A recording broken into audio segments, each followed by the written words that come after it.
Good day, good afternoon, good evening everyone, this is Viper at Survivorland, and I have returned to 428 Shibuya Scramble, which is proving to be more popular than I thought, and also a damn weird and interesting game, which I kind of expected, but, you know. And you're right, Ramen, as soon as we could go back to Tama, we abandoned him, but the audience had spoken, and the audience was vehemently in favor of Tama, so, you know. But yeah, we're gonna go back to Achi. Oh yeah, so we specifically, oh, that dang it, I forgot that to say. I don't like the thought of these two dudes following Hitomi, and I don't think we got much further past this, so I'm just gonna read through it anyway. But also, hello Sasafune and Ramen, welcome to Viperland in the chat. Got my mug o' tea over here with a heaping helping of honey in it, because I get the feeling all the reading is gonna make my throat go, I need some gosh dang honey. I don't like the thought of these two following Hitomi and me. Achi pointed them in the opposite direction from Center Guy. Pretty sure it's that way, he said. I know I made that exact same face the other day, but it's still perfect. Thanks, man. Sorry to bug you. The two men headed off towards the main road. Well, good riddance, I suppose. See you, fools. So, I looked at the trophy list, the non-hidden trophies. No spoilers. We did not get... There's a trophy for every hour block to get all the bad ends, which means we missed some bad ends in the 10 to 11 block because we didn't get that trophy.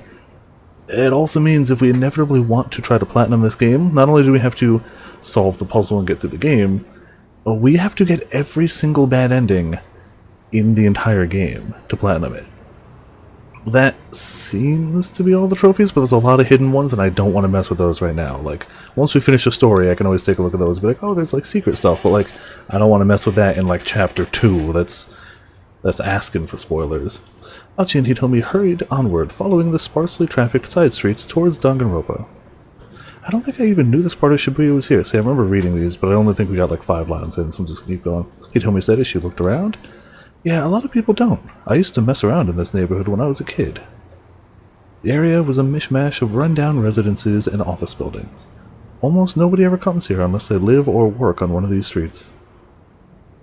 And check it out, over there, a rare first-hand glimpse of the Shibuya River. A minor river that runs from... Mayamasu Bridge to the Tengen Bridge, depicted in the 36 Views of Mount Fuji by Edo period ukiyo-e artist Hokusai? I can't pronounce any of this, and I apologize to anybody who actually speaks Japanese. I'm sorry. In Hokusai's time, fireflies were collected from the Shibuya River and presented to the shogun, lending credence to the idea that the river was indeed clean in the past, at some point, I suppose.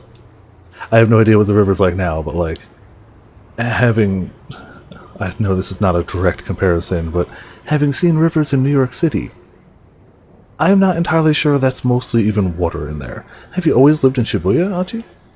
Yep, born and raised. Achi bent down to pick up a piece of trash from the roadside. That's why I do this. It just pisses me off to see folk make a mess of this place. Picked up another piece of trash. I don't have a job, so I just pick up garbage every day. What am I even doing? Like, cleaning even matters right now? Hitomi took a long, hard look at his face. What? He demanded. What is it? You're a strange one, Aki. I'm also going to bounce between Aki and Achi just constantly. Just accept it, it's fine. That's so? She was right, of course. It was so strange collecting trash every day instead of getting a job. He had his reasons for it, but they weren't important right now. Right now, the important thing was getting Hitomi to Danganronpa. Come on, he murmured. A sudden angry shout broke the silence as they hurried along. That didn't sound like a shout, that sounded like somebody getting knocked the heck out. Hey, hold it right there! Achi and Hitomi stopped, but the shout wasn't directed at them. Oh no. Further up the road, a group of thuggish-looking men were having some kind of argument. That sounded very violent. The man who was shouting had grabbed one of the others by the neck. Idiots, and you still got the gall to call yourselves SOS? The studs of... oh god. Also, hey Potions, welcome to Viperland in the chat. You just found the SOS, the studs of Shibuya. A youth gang operating out of Shibuya, who would have thought, founded by Aki Endo. Oh. Its current leader is Susumu Nishizawa. So bad at names, I'm sorry. He founded it. Of course he did. Of course he did. I mean, yeah, Susumu, but the other men standing around looked distinctly uncomfortable. It takes money to run an organization. No, I know, and since it's not like you're Achi or nothing, I thought you could maybe spare some help on that front, boss. The top dog, the man in charge, the head honcho. I'm going to be going through these more and more because I feel like they actually are writing these well. Instead, like, sure, they define some terms too, but I feel like there's character to them. Here it refers to the leader of SOS, Susumu. A change in leadership can really shake up an organization. The new boss's personality and disposition are a huge factor in whether the group continues to prosper. The fact that Susumu is being asked to spare some help on the monetary front suggests that he still has things to learn about being in charge.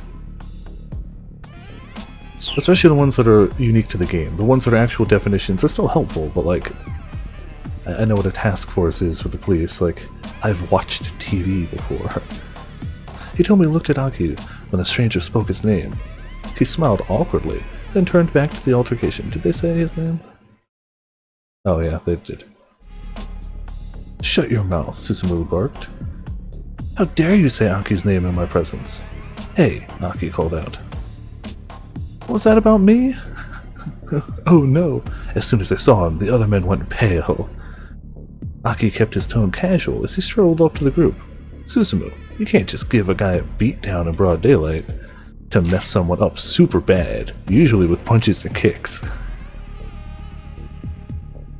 I mean, it's not wrong, but like, I really enjoy their definitions. I really do. I mean, like, that's accurate, but like, yeah, I was unsure of that, exactly. Don't want to shock the upstanding people of our fair city. Achi, Susumu glared. Can we drop the pleasantries? Alright, Aki replied with a hint of a sneer. You got it, Susumu. And I'd like to point out we're not on a first-name basis. With that, Susumu turned and stalked away. His buddies followed suit, leaving Aki and Hitomi alone again.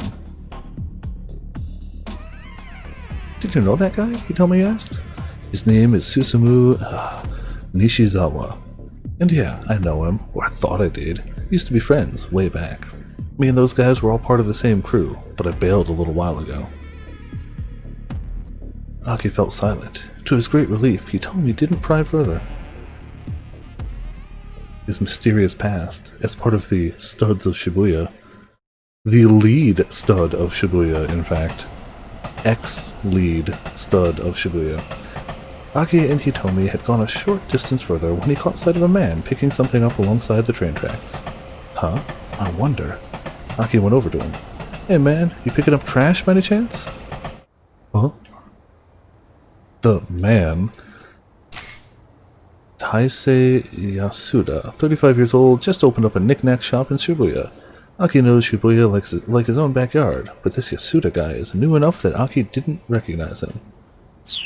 The man let out a panicked shout. Sorry, it just kinda looked like that's what you were doing. Oh, yeah. Yeah, I'm picking up trash, of course. The guy seemed pretty unnerved. Like, I just got to thinking, man, this place is filthy. Right on! Aki clasped the man's hand in his own. That looks more like he's like grabbing his shoulders or something, but okay. Someone else who gets it! They do? Totally! I see all this trash all over the place and I can't stand it! Oh. Yeah. Sure. The man breathed a sigh of relief. I can't stand it when somebody throws something away when it can still be useful. I hear that. That's the spirit! Aki pulled out the trash he had stuffed in his pocket. Aki pulled out the trash he had stuffed in his pocket. Didn't he? I mean, I know he tossed away the garbage bag he had with him that had some garbage in it, but when he left his house, they specified that he grabbed a few garbage bags. Why wouldn't he have stuffed other garbage bags in his pocket? so that he didn't have to stuff the... You know, it's whatever. Here you go. Huh? Go ahead, have all of it. The man looked dumbfounded. Usually I go around picking up the trash around here, but I've got a little thing I gotta do today. You got it from here. I'm counting on you. What? Actually, I'm kinda... Great, thanks. Aki beamed in approval, then rejoined Hitomi and headed on down the street. He's gonna keep his pocket trash, just in case. Pocket trash. Man looks high as a kite. The man let out a sigh. Fine.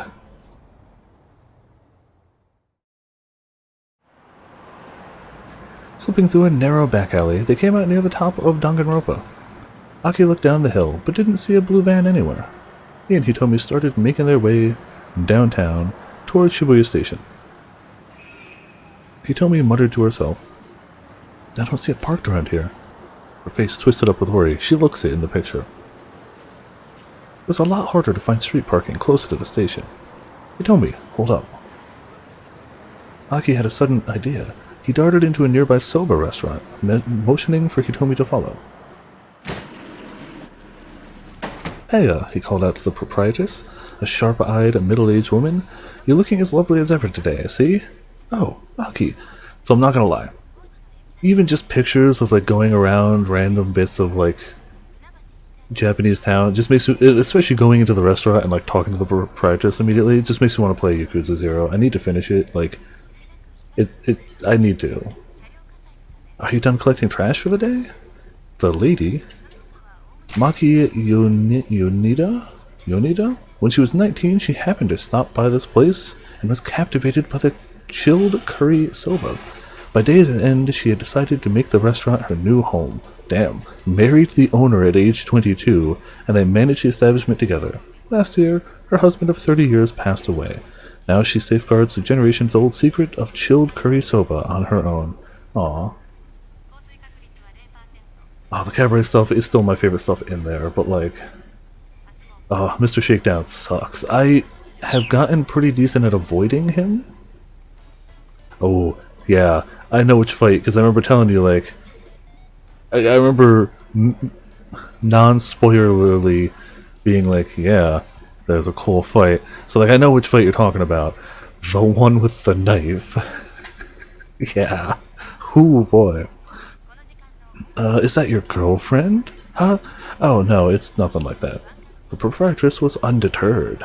Oh, she looks just like a model. She's the splitting image of me at that age. My. Aki's got himself a girlfriend. Oh, yeah, no, that's very, very brutal. Said it's not like that. The woman waved Hitomi over. I want to finish 0.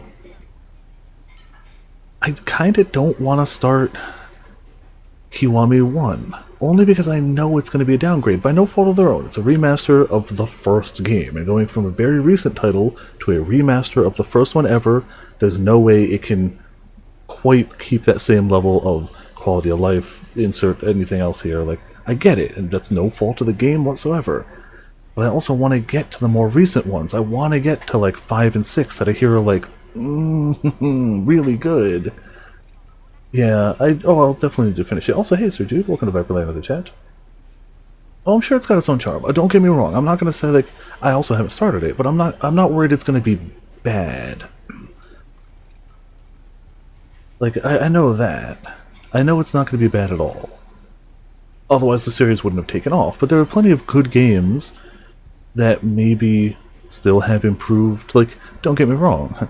Final Fantasy, like, 1, 2, and 3 are decent games. But I don't think anybody out there is gonna argue that, like, it got better as they hit, like, you know, 6, 7, 8, or 9. But, like, doesn't discredit or make it bad to play those games. I'm a little part of me is worried, but I still gotta... I was gonna dust your computer, got a little distracted, and your stream pop up. Let's go notification, do it. No worries, it's all good. Dusting's an important thing, too. I keep getting distracted, and these are getting uploaded to YouTube, so I should... Oh, it's already out. I didn't know that. Okay. So I've got to finish 1 Kiwami, 2 Kiwami, 3, 4, 5, 6 before 7 gets localized. And I haven't finished 0, so I got to start those. Oh. Oh, main game, yeah, because they did that, what was that game, Judgment or something like that? That might be thinking of the song, but they did a recent game that was in the series, also kind of a turn-based RPG. Don't get me wrong, that sounds really cool, but that sounds really different. I like turn-based JRPGs, and I've only played one game with Kiryu, technically two. I played Project X Zone 2, which has Kiryu in it. Makes sense thematically. Yeah, that's cool. Like, I look forward to it. I love turn-based JRPGs. I don't think I read this. Now you know, Aki's got a bit of a mouth on him, and he's not the sharpest tool in the shed, but he's a sweet boy. Okay. Hitomi forced a polite smile to her face. He'll try to deny it, but don't you listen. Has he told you about Suzune? That jump cut, though.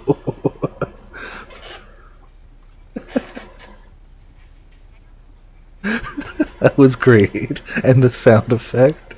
Ma'am, please. Aki jumped into the conversation. You gotta hear me out. Whatever's the matter? I'm just trying to talk up your good points. Have you seen a van parked around here? A van? Let me think. Yes, come to think of it, there was. Dude has no chill. Yeah, well, Hitomi is having a weird day, but I feel like borderline cute weird is way better than gun-in-your-face weird. Still objectively weird, but you know. Come to think of it, there was. A blue one, she added confidently. Hitomi leaned forward. Where is it now? She asked. Well, I'm not really sure. I don't keep a close eye on the things outside, after all. Hitomi slumped. I see. I know it doesn't look it, but I've been quite busy today. The man who makes my noodles came by earlier to settle accounts, and we fought and fought over it. No head for finances, that one. That's his problem, honestly. And on top of that, of course, my part-timer Masa has to have today off. Honestly. First-year student at Midoriyama Academy. A sweet young man who works as a part-time delivery driver for Dongen Hut. Is that like a pizza? I don't know. Could she lean? Not much, yeah. That would be cool. That would also be pretty cool, yeah. Sends all his leftover money to his mother out in the country. Lately, however, he's gotten himself a girlfriend, and he's been sending money back home less frequently. His noodle house job doesn't pay enough to both support his mom and cover his dating expenses, so he's scheming for a way to make it rich quick. That is a lot more info than I'd expect for a mentioned character. I mean, maybe he plays the part later, I don't know. Aki frowned. Had she really seen a blue van, or was she just being chatty? Older women who ran tobacco shops and noodle houses did seem to have a knack for spotting details, but women of her age weren't always the most reliable. Wow, dude. She's the one that mentioned blue. They never mentioned it. They never said, did you see a blue van? They said, have you seen a van? And she got the color correct. So I'm saying she got it. Older women who run tobacco shops and noodle houses did seem to have a knack for spotting details. You could also argue just people who work in a situation where they're staring at the road a lot, see stuff on the road. I know I did when I worked at the paint store. I noticed stuff on the street because you stand at the counter and you look through the front window.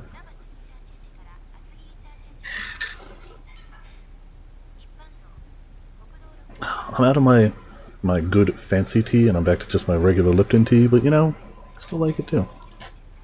With a heaping helping of honey. Yeah, exactly, gotta look out for new customers. Aki decided to follow up some more. Was there anything unusual about this van? Well, let me think. The woman frowned, pausing a moment in thought. Aha! A flash of recollection shone in her eyes. That's right, now I remember. I think there was some foreigner sitting inside. Aki and Hitomi exchanged glances. Yes, I'm sure of it. The man who makes my noodles said he saw it too. Was there anything else? Hitomi asked. No, not that I can remember. Still helpful. It was here. Hitomi hung her head in frustration as they left the soba shop. Aki did his best to cheer her up. Hey, we might still find that car. Let's try waiting around here for a while. Just waiting? What good will that do? It's possible that they went looking for you when you didn't show, Aki said. Maybe they'll come back, you know? He sat down on the edge of a planter outside the restaurant. Oh, I didn't pay attention to his pants either. But We can't go back, can we? Well, we can go back and text. Well, I'm sure we'll have to come through or notice his pants again at some point. But the criminals already have the money, she said anxiously. Even Aki understands the implications. Now that the crooks had the ransom, their hostage was nothing but a liability.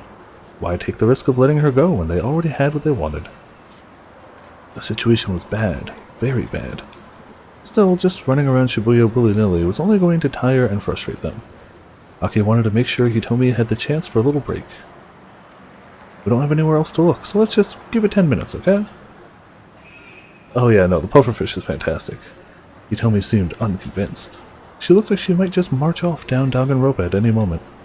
I understand how you must feel, but you know what they say. Slow and steady, stay in place. That's not the saying, Aki, but you mean well. Hitomi burst out laughing. What's so funny? It's slow and steady wins the race. For real? Hitomi smiled, then sat down beside him. Alright, she said, we can wait here for 10 minutes. Cool. We've run enough races today already, right? Yeah, I pronounced it once, and it's not that I can't pronounce it, but we're calling it Danganronpa, and I'm not changing it. We're committed. Hitomi kept her eyes on the cars passing through Danganronpa for a while. Then she murmured softly to Aki. Thank you so much for everything. Really. You can thank me after we find this van. I'm sure if I'd been by myself, I'd have been in too much of a panic to do anything. Oh, the pants? Those are pants, yeah. Those are certainly pants. Also, for a man who literally picks up trash for his daytime occupation, his shoes are very clean. I guess you pick up the trash before you step in it, so it kind of works. Oh, what can I say? I try to keep my head up and face things as they come. You're quite the optimist, aren't you? Aki grinned. He tried to recall what optimist meant. He was pretty sure it had something to do with doctors, or maybe classes. The shy, sweet look on Hitomi's face as she said it, though, made him figure it probably wasn't a bad thing, whatever it was. Cars drifted on by, one after the other, but they saw no sign of a blue van as they looked at the blank wall ahead of them instead of the street where the blue van could possibly have been driving by. After a while, even Aki began to grow impatient of looking at the wall ahead of them instead of the street where they might notice a blue van actually passing by. This was starting to feel like a waste of time. This staring at the blank wall ahead of them instead of looking at the street where they could possibly see a blue van passing by. And then...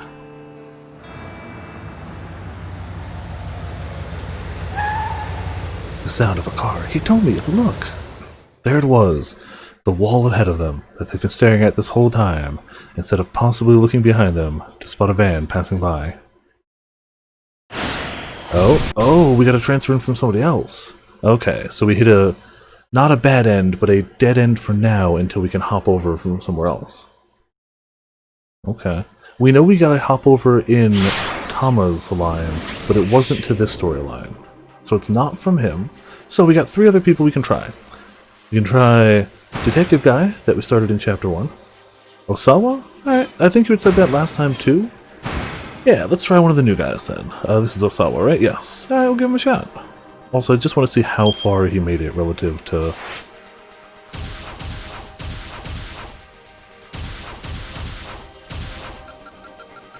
Huh. Time-wise, he made it very close to noon, and further than her to be continued. Interesting. Interesting indeed. Alright, let's try him out. No idea who he is? Let's find out. Wealth, status, honor. None of these mean anything to me. All I want is a peaceful life. Heard this before. It's a JoJo villain. To put worry behind me, to stay calm and serene. To have severed hands. To be free of worldly concerns.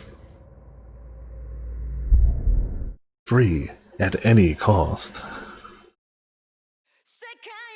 Please don't be copyright music. Please don't be copyright music. Twitch gods, please don't take me down. Please, Twitch gods, don't strike me down. A cheery rhythm pumped from the CD player set up against a sturdy wall. It was the latest hit from Aya Kamiki, the songwriter sensation who was blowing up the pop charts. Killer Queen. Man, if they actually cut to Queen, A, I'd have to mute the stream, but B, I'd be like, sick reference, bro. Kenji Osawa reached for the stereo remote on his desktop. He ratcheted the volume up a little louder. I'm gonna hope we'll be okay. It doesn't sound Warner Brothers, which is the only one that's really hitting people, but we'll see. Wait, yeah. He just wants you to ban you. I'll upload it to YouTube and we'll delete the VOD quickly after it's on YouTube. He looked like the sort of man who'd be more interested in classical music, but in fact he was a huge fan of the girl rock popular with middle schoolers. Closing his eyes, he swayed back and forth in time with the music. Hey, sometimes you just gotta listen to some good rock. You know, it's fine. Humming his favorite lyrics under his breath. Hey Chuck, welcome to Viperland in the chat. How you doing tonight? But his movements faltered. It's no use. Aya's voice usually soothed whatever ailed him, but today even she couldn't help. Today, Osawa was a complete wreck, in both body and mind. Identify the infection route of UA. Oh no. Is this gonna get too real? Like, 12 years after its initial release? Mounds of paperwork were scattered across the desktop in his study. Yeah, this game was 2008, and it did release in the US 2018. I kept saying it was 2019. I was wrong. 2018. All of it about viruses and vaccines. Recombination vector? Drakensibur? It had only been a week since he'd returned from a business trip on his company's branch office in the US, and he was slated to go back in another week's time. There was a truly staggering amount of work he needed to get through while he was at home. He picked up one of the papers, glanced at it aimlessly, then tossed it back at the desk. Slumping back in his chair, he let out a long, deep sigh. He was in no mental state to work right now. Yeah, that was the first thing that tipped me off that maybe it wasn't a recent game, because, like, the phones ain't new. Excuse me. When the cosplay detective, whose name was not Sasafune, but started with Sasa, looked at the other detective's phone to see his lock screen. It was an old flip phone. I was like, that's dated. A faint knock at the door barely roused him from his torpor. Director, may I come in? This is Vice Director Mamoru Tanaka. Those old office landline phones? Oh yeah, Sasayama, that's the one. Yep, you got it. Sure, the door is open. Tanaka came into the study. I know it's not a great time, but... Osawa could barely make out his words. He tapped the remote, lowering the volume of the music. Tanaka continued apologetically. A call came in from the lab. They're hoping for a response to the email they sent yesterday. Sure, they don't need it today? Apparently they do need an answer as soon as possible, sir. I did ask them to give you some more time, but... I see, Osawa said wearily. Alright then. Tanaka dipped his head slightly and slipped out of the room.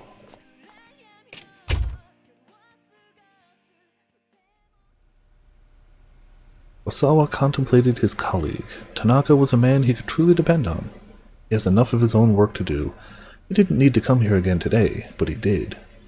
He had been working in close concert ever since Osawa had gotten back to Japan. Without Tanaka's support, there was no way he would be in a mindset to do any work at all right now. Sidling up to his computer, Osawa opened his email program and started answering the work-related message. Needs a hug, clearly does. He reported on his business travel expenses, offered his opinions on capital investments, requested confirmation on current medicinal stockpiles. He worked with bleak detachment. None of this meant anything to him right now, because he had just murdered someone. Then a new email appeared in his inbox. The sender was identified simply as A. The subject line read, 1 year ago, South Africa. The message body was blank, but there appeared to be multiple images attached. Ordinarily, Osawa would have deleted a message like this immediately, assuming that it contained some kind of virus. Yes. But the words South Africa drew his attention. Could this possibly be related to... He couldn't help but to wonder. For a long moment, he hovered the cursor over one of the image files. At last, as if spurred on by the upbeat rhythm in his ears, he double-clicked the mouse, and the computer exploded from a computer virus. Oh, that's not ideal. What is this? The grainy photograph showed a large room with a dozen or so people laid out in beds.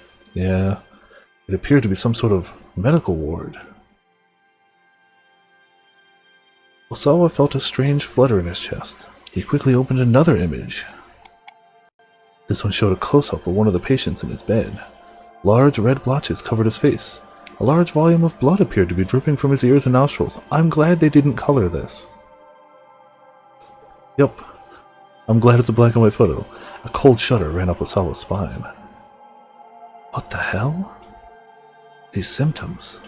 Osawa opened up the remaining image files. Each new picture showed another of the patients. They all appeared to be teetering on the brink of death. There was no doubt about it. These people were infected with the coronavirus. The Ua virus. The Ua virus belongs to the family Filoviridae, genus Ulaki virus. It's a member of the same family as the Ebola virus and causes Ua virus fulminant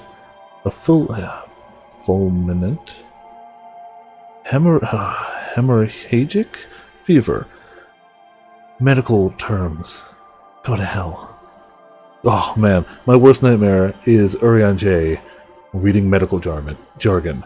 My worst nightmare is that Urian J gets a medical degree with real-world medical terms, and I quit, and I just turn off the game, and I go and lie down in my bed.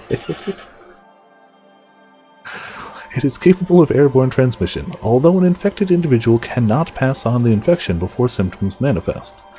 The U.S. Center for Disease Control and Prevention, CDC, has assigned the virus to Risk Group 4, their classification for the most dangerous. This is hitting too close to home, y'all. Also, hello, Grim. Welcome to Viper in the chat. I thought this was just a kidnapping story. Now we've got furries and coronavirus. Oh no, but how? Questions tumbled through Osawa's mind. His fingers tapped out a quick message. Actually, no, this is less bad than coronavirus in terms of just simply spreading, because you can't spread it until you get symptoms. So, you know, it's actually less contagious. His fingers tapped out a quick message. He doubted he'd get a response, but he might as well try. Who are you? Where are these images from? I would argue South Africa. If I were to take a guess, probably 1 year ago in South Africa. Shot in the dark. Just gut reaction.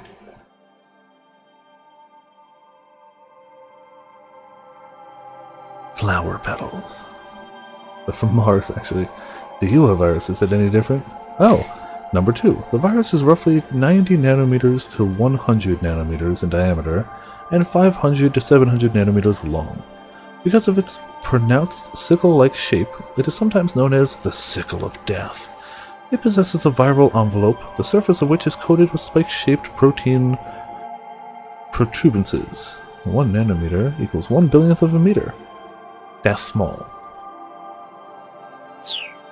The Ua virus got its name from a Swahili word for flower.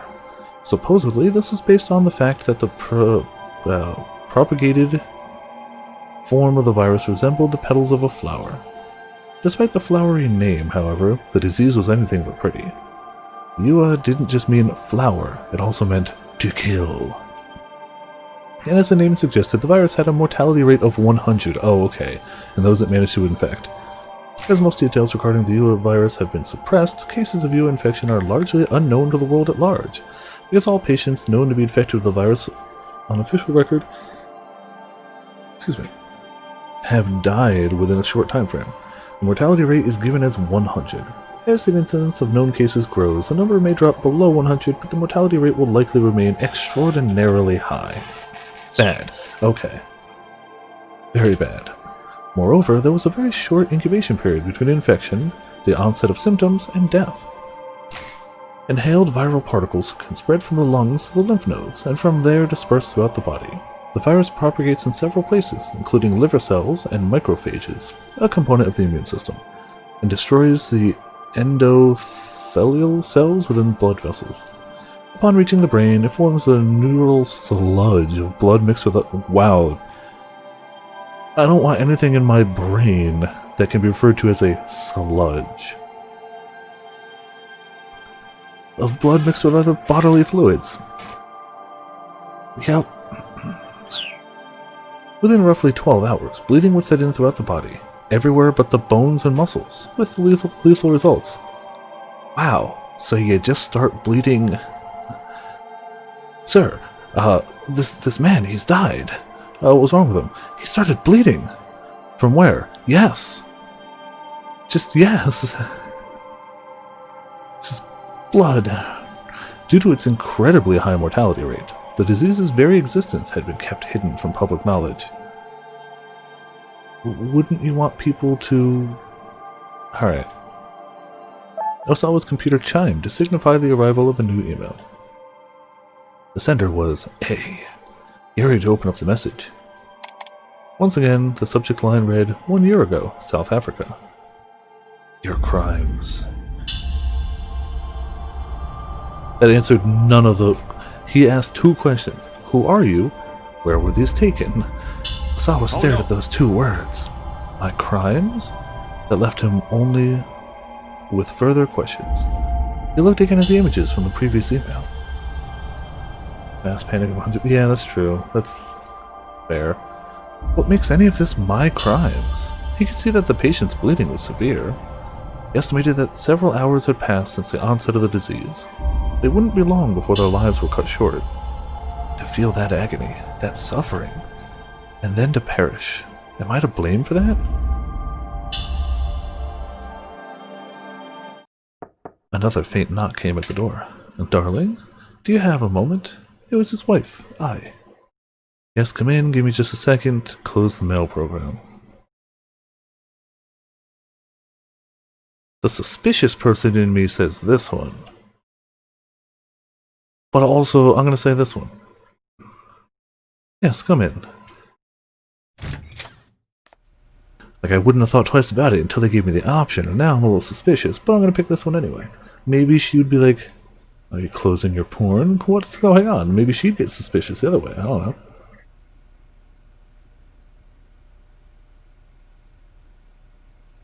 Alright. I stepped into the study, the room filled with the scent of her perfume. Have you reconsidered the whole America thing? She asked. This again, Osawa thought sullenly to himself. Please, he said. Can we not discuss this right now? If not now, then when? I mean, that's fair. You know, this isn't a decision to just make on your own. On his latest business trip, a major American pharmaceutical firm had attempted to headhunt him, asking him to join them and be among the top researchers in the world. Funny now, ain't it? The money and prestige held no interest for him, and he was reluctant to turn his back on Okoshi Pharmaceutical after his many years of service, a pharmaceutical company for which Osawa works. Okay. It's a major corporation with a solid sales network both domestically and internally, and an annual turnover of 1 trillion yen. It holds patents for several medications that are in demand worldwide, and it's influential at the Ministry of Health, Labors and Welfare, and other political institutions. The company employs roughly 7,000 people, including 600 researchers. Yeah, not bad, especially $10 million in 2008. Nonetheless, he was intrigued by the offer. It would mean the chance to conduct his virus research on a much better funded environment. Taking the job would necessitate relocating to the US, however. When he'd mentioned the possibility of emigrating to she'd shot the idea down on the spot. Hey Chuck, thank you so much for the raid. How you doing tonight? Welcome to Viperland in the chat. How goes things? How went the fishing, I want to say? I think it was fishing today, right? Her opposition was understandable. Ai's father, Shigeru Makino, was a member of Okoshi Pharmaceutical's board of directors. Oh, of course. No way he was going to let Osawa jump ship to another company. Darling, that looks menacing as hell. Please. Like, I know it's not supposed to be menacing, but also, like, it looks it. I drew in closer to him. Think about it from my perspective. If you leave for America, what am I supposed to tell my father? You should turn off the red mood lighting. Yeah, he'd gotten so used to it. That grating whine of hers. Wow, this is the woman you married, dude. Have you considered what might happen to Okoshi if you leave, dear? We can discuss that once all this is finished. Osawa kept his voice as level as he could. You do remember that you're a director, right? I said. Ended up losing a lot of fish due to some strange glitch. Oh, that sucks. Good, it was fun otherwise. Very nice. I guess it's not a great marriage. Yeah, I don't know. But then, like, why is he worried that it's a horrible marriage? I don't know. You have responsibilities. Stop thinking about yourself so much. With a sour look, I turned and departed.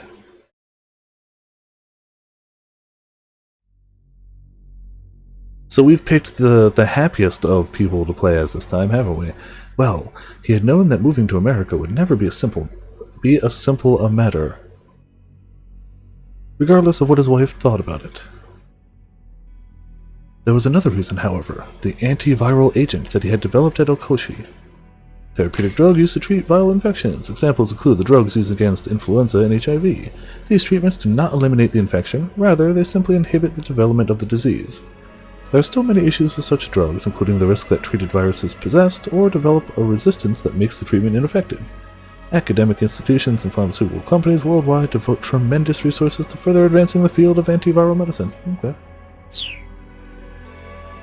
Yeah, we had the cheery sunshine of Tama stuck in a mascot suit. Now we get this, yep. After the Ebola virus was discovered, infectious disease research facilities worldwide have thrown themselves into a top-secret effort to develop a vaccine. Okay, vaccines, yeah. But Makino had ordered Osawa to work on creating an antiviral agent, not a vaccine. A vaccine immunized the subject in order to prevent infection in the first place. Conversely, an antiviral agent could be used to treat patients already infected. It was a so-called wonder drug for combating the virus itself. Clearly, creating such a drug was far easier said than done. Developing the antiviral had been a long, arduous road. Depressed Kojima works on RE Pandemic? When we picked this character, apparently. Only after years of research had Osawa's team succeeded in identifying a substance that might qualify as an antiviral agent for UA. In theory, if it was administered during the virus's initial stages, 100% recovery could be attained. Data also suggested that an 80% survival rate for patients treated shortly after the onset of symptoms. But there was a fatal flaw with the new antiviral agent. The side effects on the body were unusually potent. If it was administered in amounts beyond a certain threshold, it was linked to life-threatening complications. Cool, so you're damned either way. For a time, the research was at an impasse. It seemed that the drug had to be administered in high volume to combat the explosive propagation of the UA virus, but then UA had received some fortuitous news. Yeah, that was definitely a Kojima-looking picture. Okoshi Pharmaceutical's Nanotechnology branch had engineered a cutting-edge device known as the DDS. No, I'm thinking DDK. I was gonna make a reference to another game, but DDK, not DDS. I still feel like DDS is something. Oh, Digital Devil Saga. That's what it is. A good game. A game I should play at some point and finish. I've played it. I haven't finished it. There's a sequel too. The technology created and/or operated at an extremely small scale, often measured in nanometers. There are 1 billion nanometers in a meter. Some nanotech devices are literally regulated on the atomic level. The possibilities are ever-expanding in practical fields such as medicine and material science. The United States is among the world leaders in the push for research and development. Sure. Acronym for Drug Delivery System. Such a system administered... I know what they're talking about, but all I could think of is like one of those vans with like the fantasy like murals on the side has the drug delivery system. Such a system administers ultra-microscopic drug capsules to a targeted area of the body. I don't know why that was the immediate image in my head, but it was. Osawa had jumped on it immediately by administering his antiviral agent with the nanotech DDS. Because the DDS can be used to deliver a drug with a pinpoint precision and only where it's needed, they can greatly reduce the side effects of even very potent drugs. The DDS, there's a video attached to this one. The DDS developed by Okoshi Pharmaceutical utilizes advanced high-tech polymers, which ensure that the capsules contain the drug are fully broken down and eliminated from the body roughly 1 week after administration. Let's see the video.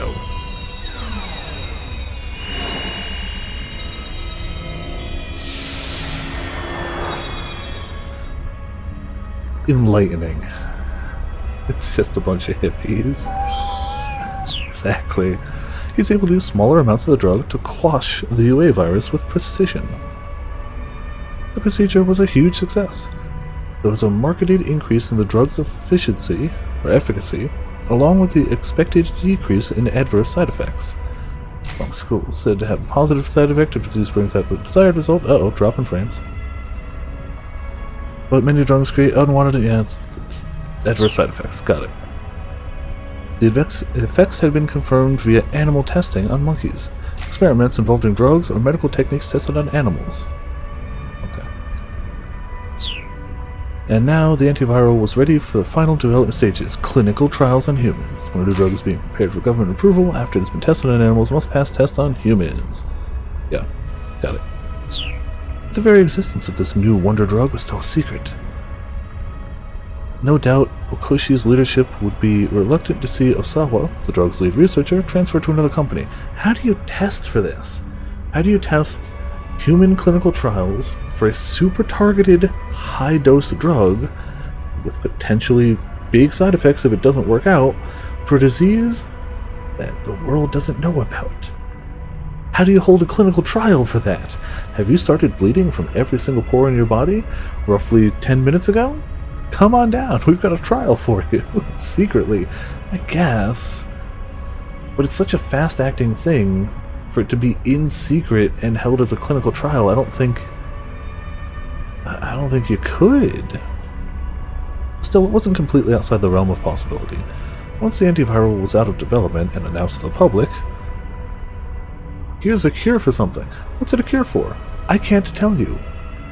What? I can't tell you. But, what? Why did he make it then? I can't tell you. What does it do?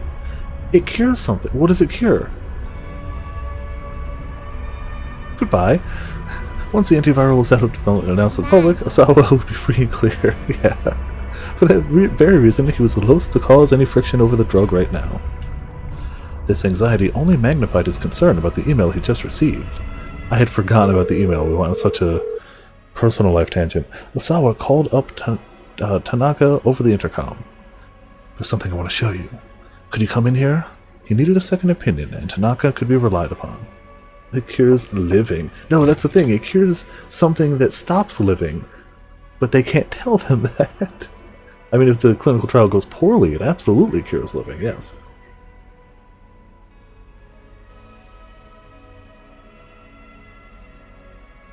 Osawa opened the door the moment Tanaka knocked. He looked around before ushering his vice director inside. What's this about, sir? This. Why do you have photos of bleeding people on your computer? Osawa showed him one of the images. Tanaka's face went pale. Yeah, you gotta warn somebody before that, dude. It can't be. Tanaka clearly recognized the symptoms of the UA virus. Any idea what this is about? Osawa asked. No, sir. These images were just emailed to me.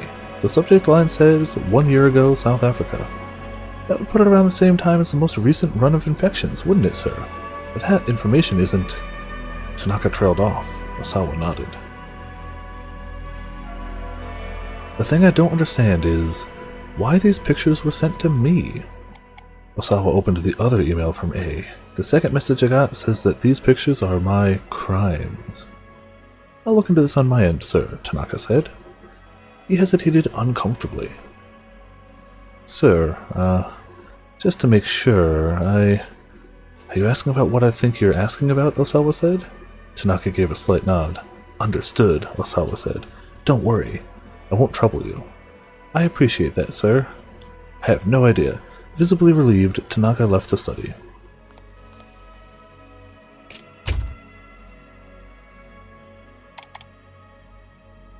Usawa brought up a folder marked UO virus on his screen.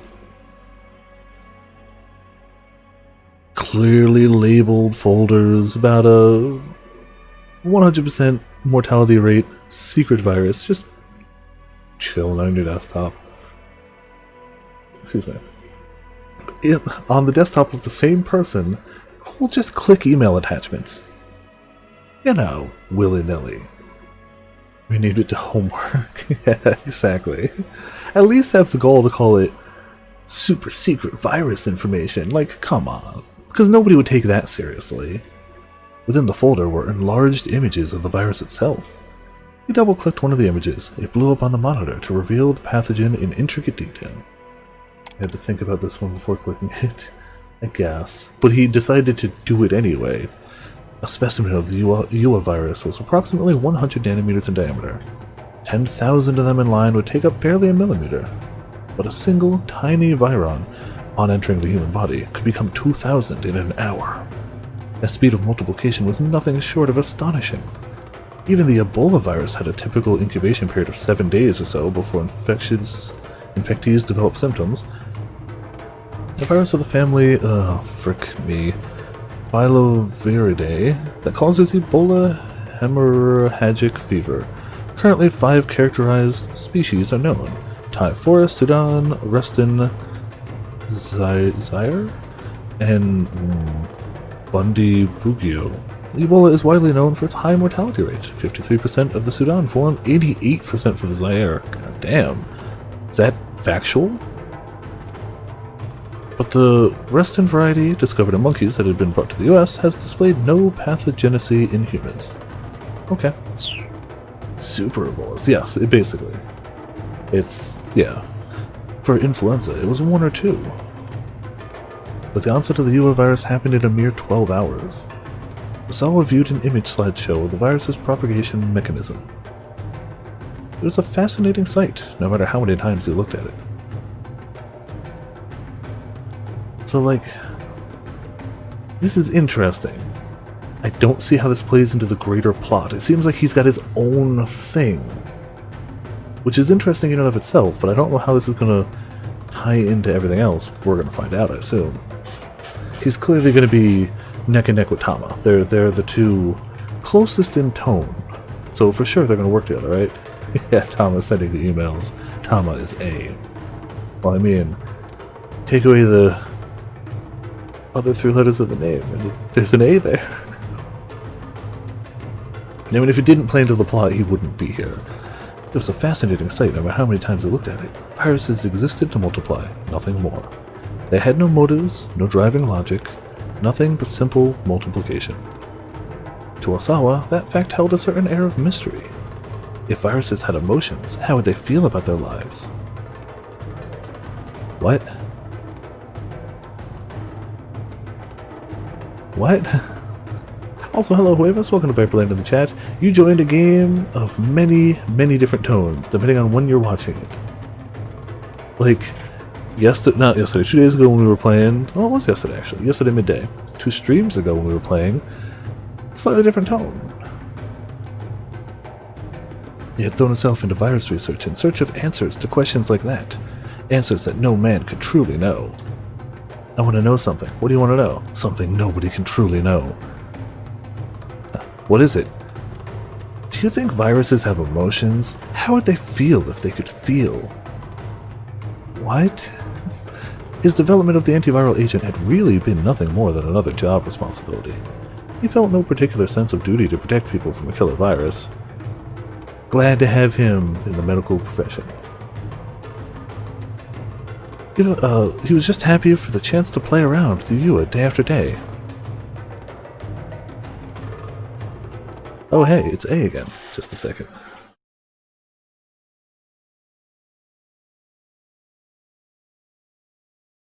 Of course I had to blow my nose as soon as the background music stopped entirely. It just makes it perfect. Another email arrived in his inbox. The sender, A. The subject line, 1 year ago, South Africa. Again. Osawa read the message. Do not look away. These are your crimes. This time, there were 4 images attached. Osawa proceeded to open each of them in turn. The first shocked Osawa so much that he felt like he'd been punched in the head. One of the Yua patients from the earlier images was being injected with something. No, Osawa muttered to himself. It can't be. The second image showed one of the infected hunched over in pain, vomiting up blood. The symptoms had already manifested, but Osawa thought he could see that some degree of life had come back into the patient's eyes. He rushed to open the third image. It showed a morgue piled high with corpses. Wait, hold on. There it is. Oh, now it's lost focus. Whoops. The rictus of anguish on the dead faces made them look no longer human. Various fluids seeped out from the eyes and nostrils. Isn't medicine amazing? The lymph nodes were grotesquely swollen. Small organs that function as part of the lymphatic system in mammals. When a foreign substance invades the body, the lymph nodes detect it, prompting the production of white blood cells such as lymphocytes and macrophages to consume the invader. Man, you know what? I only watched like 3 episodes of it. The cells at work, helping me through this. A viral infection sometimes causes the lymph nodes to swell up as a result of increased activity.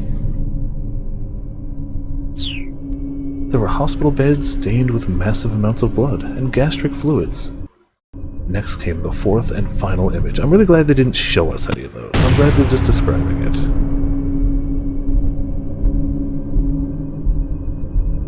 More corpses. They had badges affixed to their chests with various labels. 6 hours passed, 12 hours passed, and 18 hours passed. It looked as if someone had been attempting live trials with the antiviral agent. Osawa didn't consider the antiviral agent ready for release. That was because his team hadn't conducted clinical trials on humans yet.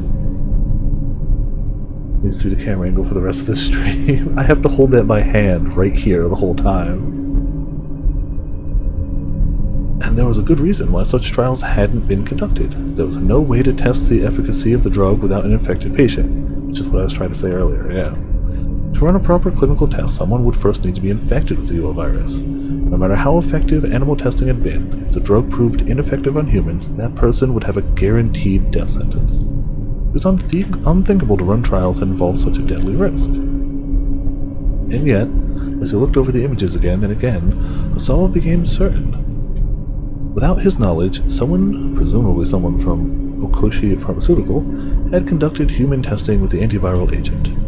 The time markers on the corpses in the 4th image were surely there to mark the time elapsed since the onset of symptoms. A thorough trial would test the drug's effectiveness on those timeframes. Osawa slammed his fist on the desk, enraged. This was nothing short of vile human experimentation in the guise of clinical testing. Why are these his crimes because somebody else did this? The people responsible could not be allowed to get away with this. There was only one person Osawa could trust to keep this under wraps. His boss, Makino. You know, when there's only one person you can trust in a game like this, you probably can't. He reached for his phone to call Makino. Maybe he did it but he has amnesia, but he stopped short as soon as he picked up the receiver. He knew he was in no state of mind to have a calm, reasoned conversation right now. Turning to the CD player, he put on Aya Kamiki's latest album.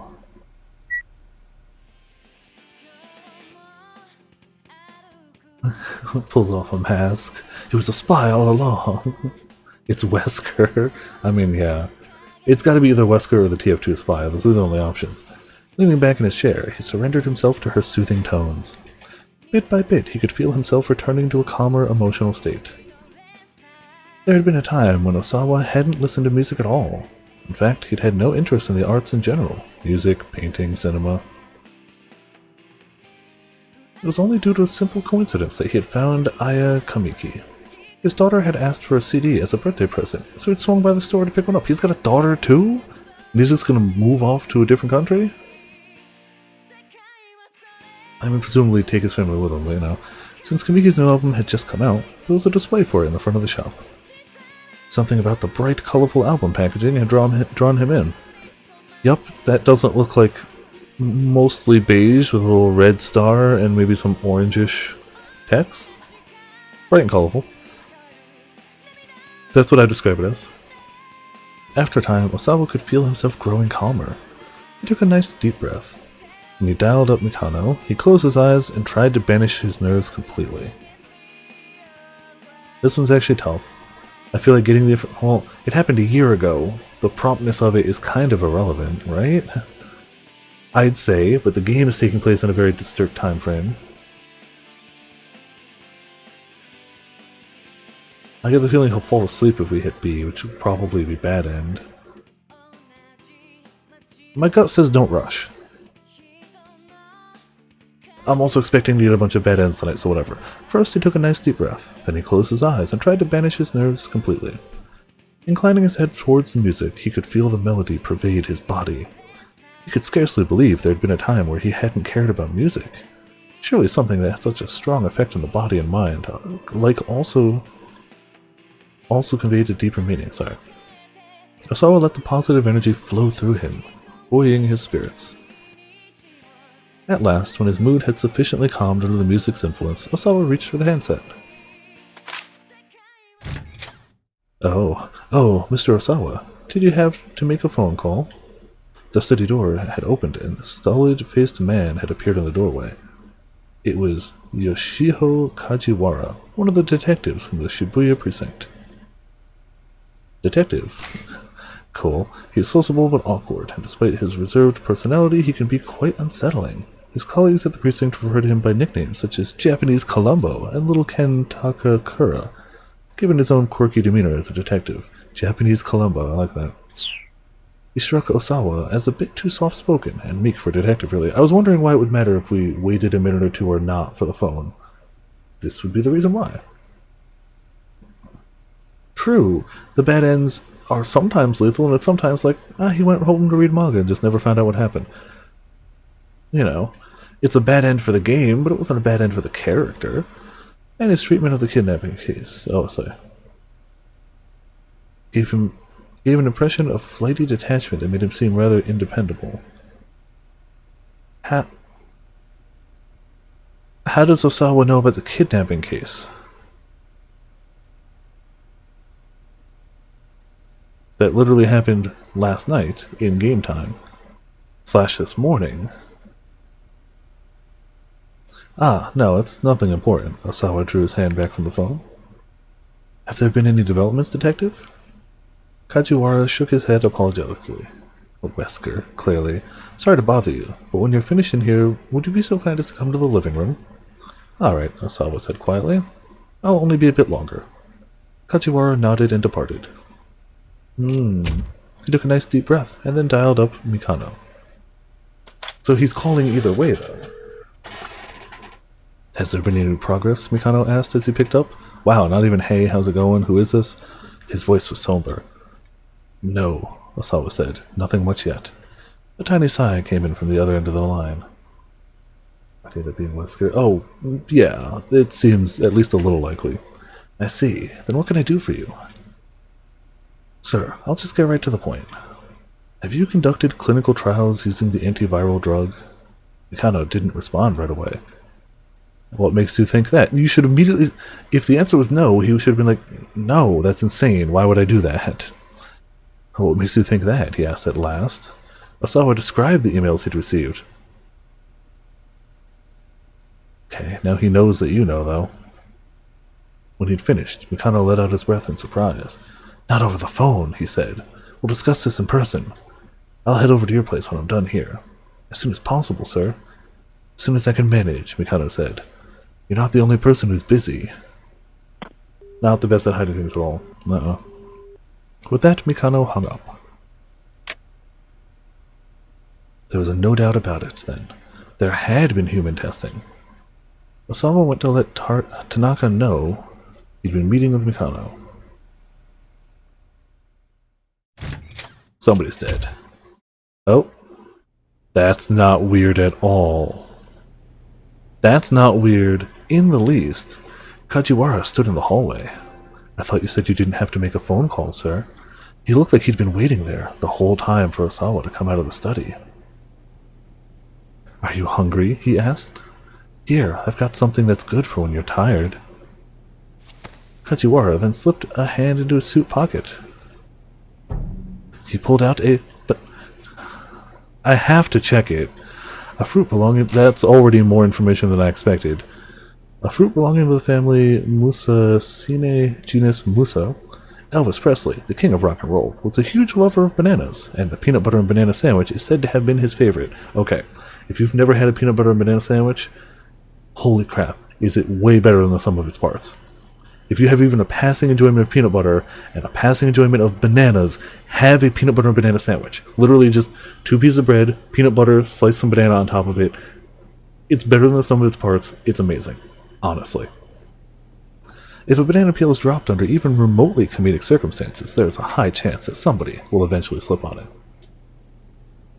Apparently Elvis would deep fry them, but you know, that's why he died of, like, health problems. Well, was it health problems or drugs for Elvis? Either way, that couldn't have helped. I would not recommend deep frying them. But I would absolutely recommend 2 slices of bread, peanut butter, bananas. Absolutely recommend it. Delicious. I'm fine, thanks. Okay, it was drugs. I couldn't remember if it was one or the other. I knew it was one. Kajiwara seemed to lack a detective sense of situational awareness.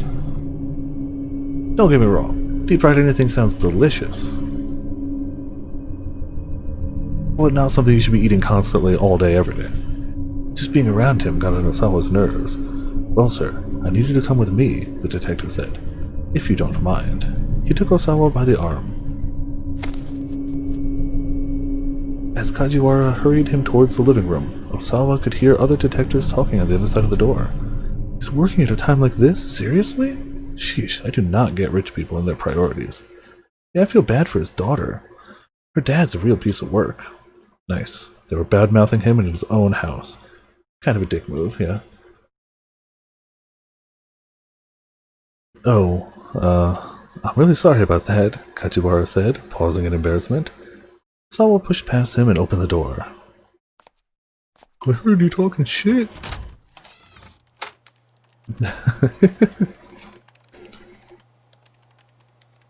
A number of police detectives had holed up in the living room. They went suddenly silent as Osawa entered. So tell me, he said, sarcastically, would you rather I stay here weeping as I watch this disaster unfold? The detectives winced and grimaced. Forgive me for not being a perfect father, he added, his hostility building. Kajiwara stepped forward to intervene before things got out of hand. Whisker, all of them. Now, let's not be touchy. Turns out we were playing Whisker the whole time. I'm not being touchy, Osawa snapped, but he knew full well that he was. These guys had the time to sit around backbiting him, but not to go out and bring Maria to safety? Oh no! No, he only has one daughter. Wait, what was her last name? Oh no! Oh no. Already close to half a day had gone by. Yeah, that's how he knows about it then. That's how he's involved. Oh no. Without any new developments, the ransom demand had come in the previous night at 8 o'clock. Maria had been abducted roughly an hour before. That's the relationship. That's how it all ties in. Got it. Tomorrow, 10 a.m., by Hachiko in Shibuya. Have the sister, he told me, bring 500 million yen. If not, the girl's life is forfeit. The kidnapper called only once, so the police were unable to run a trace. I'll do it, Hitomi said. Anything for my sister. Now I can actually understand why he might have been like, now's not the time to talk about maybe or maybe not moving to America. I can see how now might not have been the ideal time for that particular anything like that, yeah. Okay. She didn't hesitate in the slightest at the suggestion that she make the ransom herself, handoff, yeah. Osawa was staunchly opposed to the idea, but the police were of the opinion that it was better to acquiesce to the kidnapper's demands. Ai's reaction, on the other hand, baffled nearly everyone. We don't have 50 million just lying around. Are the police going to be putting that together for us? Kajiwara stepped in to reassure her. If it comes down to it, the police will be able to help raise the money. Okay, go ahead then. Do it. We need you to pay it back afterwards, though, of course. Well then what's the point of that? Ai's voice spiked up to a piercing shriek. Calm down, Osawa told her. You're making a scene. Ai turned away in a huff. It's all right, Detective, Osawa continued. I'll talk to the bank first thing tomorrow morning and figure something out. Hi, yeah, I need to take out a loan. Oh, what seems to be what's the reason for your loan request? My daughter was kidnapped and they put out a ransom. Come again? Yeah, I know, I need 50 million yen because my daughter was kidnapped. Can you give it to me in sequential bills, preferably in an attaché case? Like soon, time is of the essence. At that, I stormed out of the room. Kajiwara bowed his head several times in apology. I'm sure they just, preferably tonight. Well, yeah. Well, they said the call happened at 8 o'clock. Banks are long closed by 8 p.m. I don't know how it is in Japan, maybe that's different. But here, banks are closed at like 4 p.m. As soon as he told me he had made contact, we'll apprehend the subject and take things from there. What? Hold on. Won't that put Maria in danger? If we let the kidnapper get away with the money, we have no proof that he will return the hostage safely afterwards. There was a certain logic there, Osawa had to concede. I see, he said. So you're saying that catching this guy will be easier for you if he keeps my daughter hostage? No, that's not what I was implying at all. Kajiwara wiped the sweat off his brow and bowed profusely. At least, I promise we'll get your daughter back safe and sound, Mr. Osawa. Obviously, there was nothing to be gained from further challenging the detectives. Alright then. I'll let the police do their job. Osawa bowed even lower than Kajiwara had. Okay. How long are you going to just loaf around? Ai shrieked as she stormed into the room. Hurry up and arrest this guy! She was becoming increasingly hysterical. An hour had passed since the suspect had taken the money, and yet the police had made no effort to apprehend him. The police apparently had a rule against discussing an operation before it was fully resolved, and so the Osawas had been left in the dark. But they had overheard the task force talking over the wireless, and it appeared that they were deliberately letting the suspect roam free. Hey, I snapped again.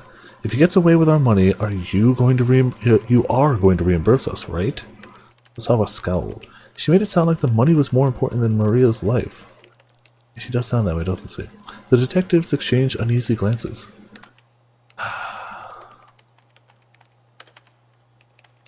I mean, I believe with this statement, but I don't know if it's the right call here.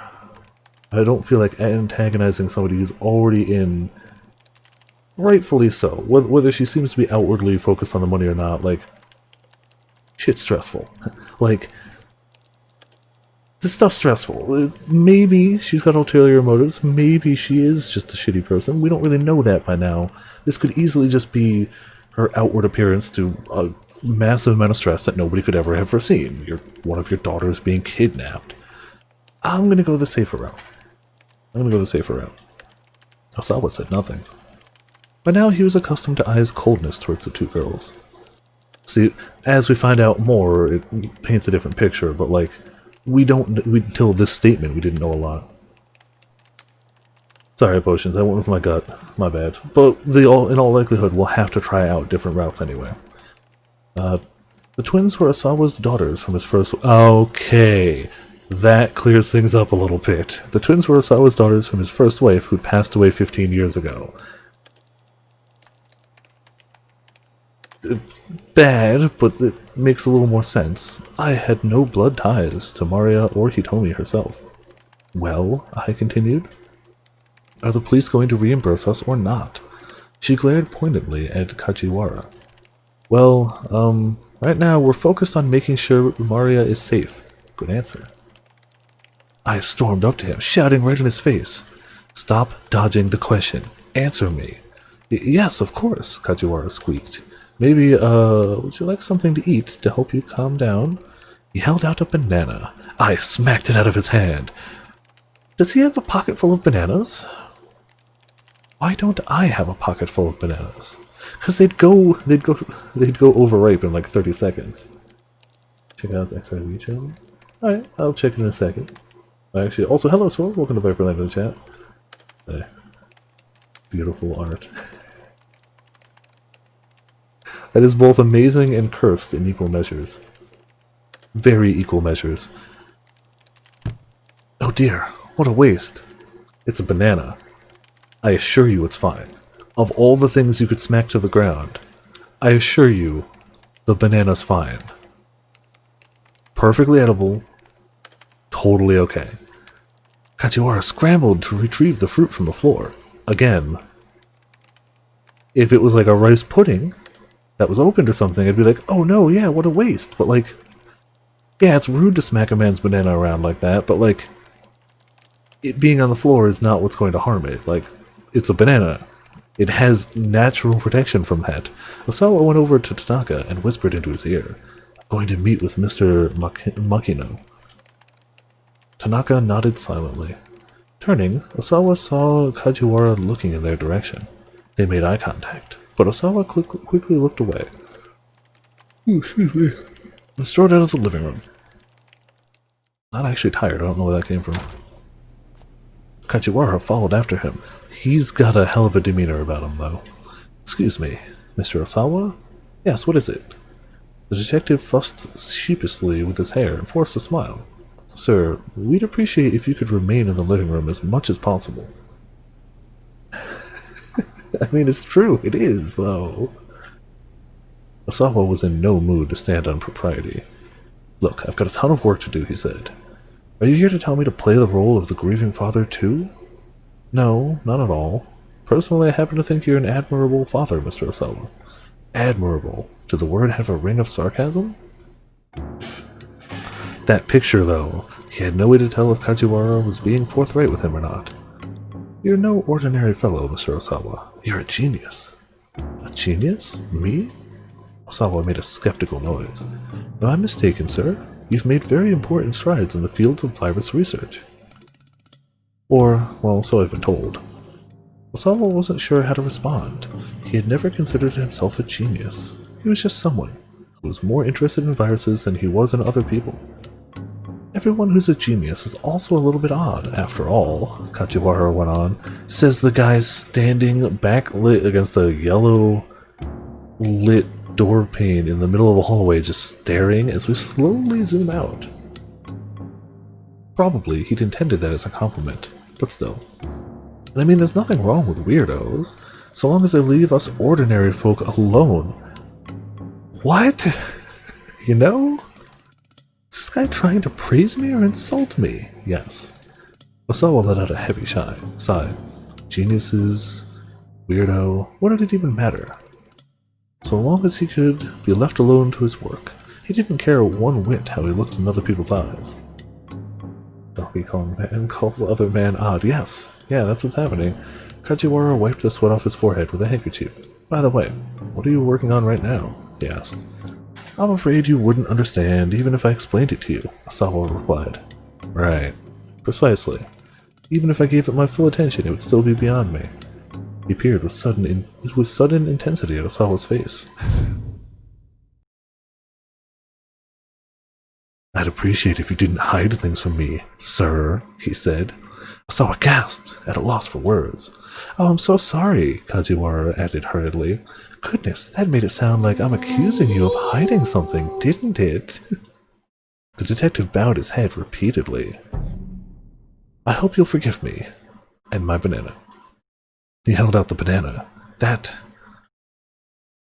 won't be necessary.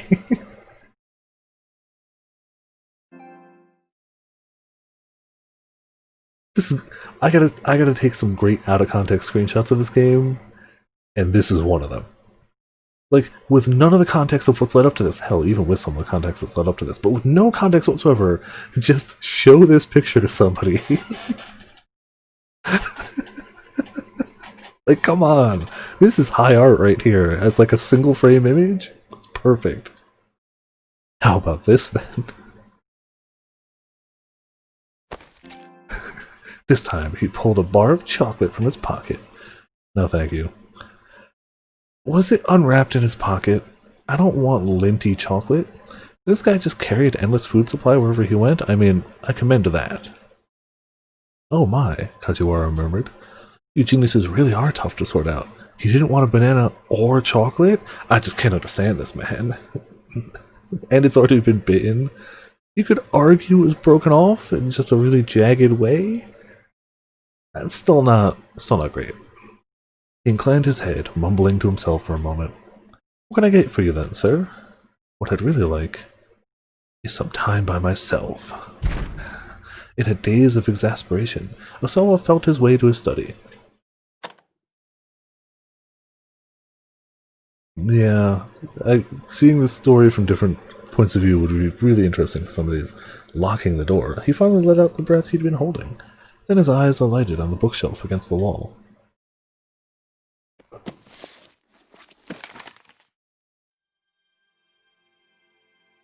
Aww. He pulled out a photo album and began to flip through it. There were pictures of his daughter's grade school enrollment ceremony. Their mother had already passed away from illness, so Osawa had taken the girls himself. He remembered that, after the ceremony, Hitomi had come down with a fever. Hitomi had been rather sickly as a girl, falling bedridden at the drop of a hat.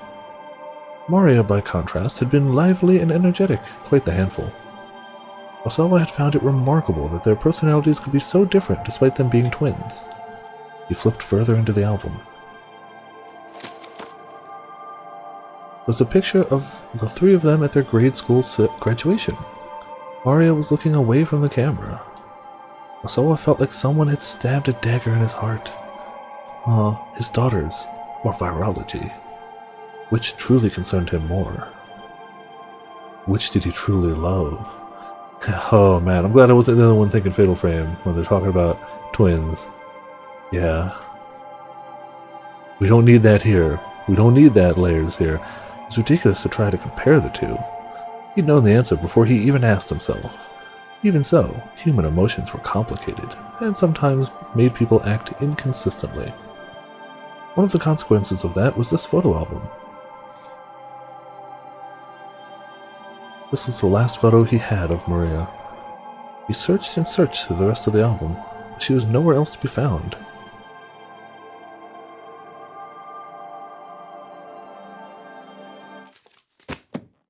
Her grade school graduation? Wow, we didn't hit a single bad end on this man. We also didn't get a single way to jump to somebody else's, and maybe one of his bad ends might lead to that, but for now, we picked right every time. That don't happen. I guarantee we'll have to come back and do some other ones to lead to other characters, but like, for now... Damn. Alright, so other new character, or other returning character?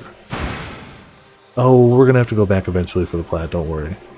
Right now I'm worried about beating the game. We'll worry about the bad ends eventually. Because we've hit a dead end, the actual end, the actual end. I've got Minorikawa, or back to Kano. And Dick Diary, her new blood. I forgot about the Dick Diary already. Why is Dick Diary a thing? I also like how the background is just like street camera footage. New blood? Alright, we'll continue to see what else we got. Get the introductions to every character. Let me see who we have on the roster.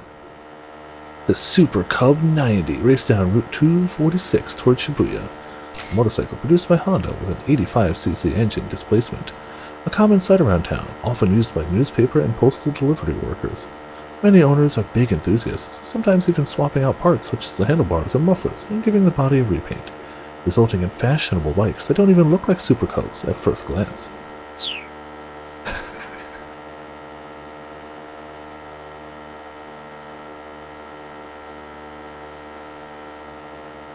I want to screenshot that, but I feel like it's not the same without the camera shake. I feel like it would absolutely lose something without the camera shake. The speedometer remained at a steady 60 kph. Pumping the gas harder was no use. This was as fast as the bike would go. Okay, that's the one though. Minorikawa shouted as he sped along. Damn it, I'm not letting you die!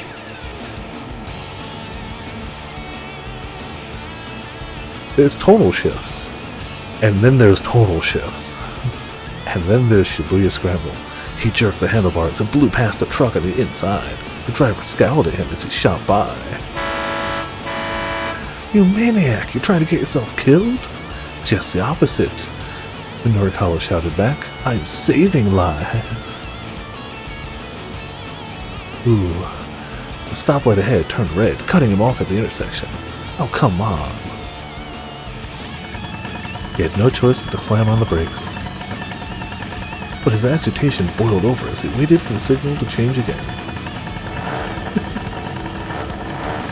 I bought this for myself. I saw it in a video of, like, favorite games from 2018 from a YouTuber I watch, and I was like, huh. That sounds weird enough to look into. And I went on sale right after that, so like I picked it up. Also dropping frames. Cool. We're getting tiny little spikes. We're not dropping many frames, but like I'll glance over and it's just spiking up a little. Hopefully it's not too bad. I highly doubt it. I don't know what you're talking about. Highly doubt that I saw this in a top video? How long is this thing gonna stay red? Hurry up already. He brought the bike round up to the very edge of the line, keeping the engine revved like a dragster ready to peel out. Not on time is not in my dictionary. The light turned red. Just imagine him popping a wheelie and just going forward. Then, Minorikawa's own light turned green at last. He hit the accelerator as hard as he could. His engine died with a sputter. Yup, like the 777 license plate. Huh? Oh, come on, what the hell? Car horns blared angrily behind him. In a flurry, he pulled his bike over to the side of the road. That's right, we're carrying it forward. No matter what he did, the engine refused to turn over. Was the problem with the spark plug? Or maybe the battery? Whatever it was, he didn't have the time to figure it out now. With tears in his eyes, he left the bike, his companion of 10 years, abandoned on the roadside. Oh, I got you. It's a throwback. It's a throwback. He was about to break into a run when he saw a taxi dead ahead letting out a passenger. He hurried to hop into the cab. Just head for Shibuya Station. I'll let you know exactly where once we get closer. The taxi driver nodded, coolly. Yeah. Of course, sir. 10 minutes! Huh? I need you to get me there in 10 minutes. The driver grimaced. I'm afraid getting there in 10 minutes is a bit... 15 then! Sir, that's still... Look, that's all the time I can afford. Assuming traffic conditions cooperate, sir, then maybe. I can't make any promises. Minorikawa looked at the driver's ID photo above the fare meter. His name was Hachiro Kimizuka. He was a middle-aged fellow. Looked a little rough around the edges. Mr. Kimizuka, I choose you for this. You can do it. Choose me? Or chose? Sir, I'm pretty certain we met by chance. Okay, sure. I suppose you could phrase it that way. Stop slapping the driver. Anyhow, can we get going? Right, Kamizura said, with a faint sigh. I'll see what I can do. The taxi pulled away at a decent clip. A decent clip, he says. I'll see what I can do. Buckle up. Minorikawa's frantic journey had started 20 minutes earlier. He'd been at home, working on an interview piece. 10:52 checks out. He clucked. Isn't it usually clicked? Clucked his tongue in annoyance as the ringing phone broke his train of thought. Why did someone always call right when the words were flowing? If he didn't keep getting interrupted, he probably could wrap this piece up in no time. It's somebody else's fault. It's not mine. I didn't procrastinate it. I wasn't waiting. It's somebody else's fault. Maybe he's chicken mad. Ooh. The times don't line up. But, like, it would be great. Be quiet. He pointed at the telephone as he yelled. I'm writing here! But his shouting did nothing to silence the ringing. He didn't have much choice but to pick up. Norikawa speaking. There was no response. Hello? He hesitated, ready to hang up. Was this a prank call? It's me. It's Toyama. It was Taro Toyama, the president of Heaven Publishing. A publishing company that puts out both hard-hitting non-fiction books and tabloid-style scandal rags. The invincible journalist, penned by company president Toyama himself, was a candidate for the Japan Non-Fiction Prize. Okay. Oh, what do you want? If this is about work, I'm already booked pretty full. Yes, looking at your desk you are. Like the nega file behind him. Is that like the anti-file to everything else? Also, yeah, the clock checks out. He'd taken work from Heaven Publishing on several occasions, but the pay was hardly competitive. Excuse me. Lately, he'd been turning them down a lot, so he hadn't heard from Toyama in a while. No, this isn't work-related. Then what do you want? Kinda pressed for time here. Working on some copy. Minorikawa was in no mood to beat around the bush. It seemed like every conversation he had with Toyama went like this. Ah, you're busy. That's good. Busy's good when you're a freelancer. Toyama sounded unusually sympathetic. Minorikawa found it off-putting. I hear sales have been good on your end, he said cautiously. With this month's 4-Star General Gossip and all.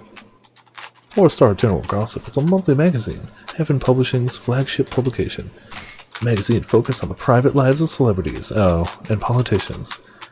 Okay.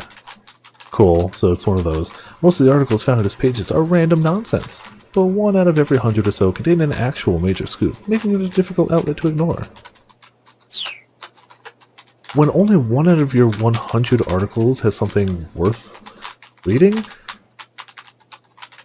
Okay. It has small circulation, and for the most part flew under the radar, but once in a while they land some big scoop and sell like crazy. This month's edition had come with a free scratch card, a gimmick that had moved 100,000 copies with ease. 5 winning symbols in a row wins 100,000 yen, was it? Minorikawa asked. That's still $1,000, like, you know. Better rate than tabloids here? You're not wrong. A weak, moist sound came through the receiver.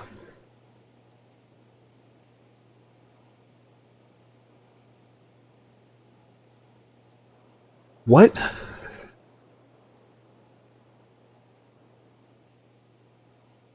What?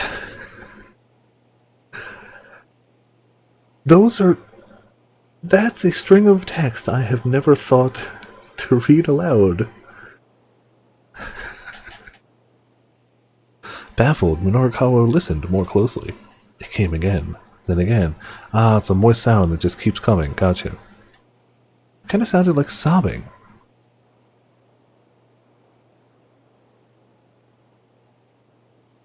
I've heard people cry before.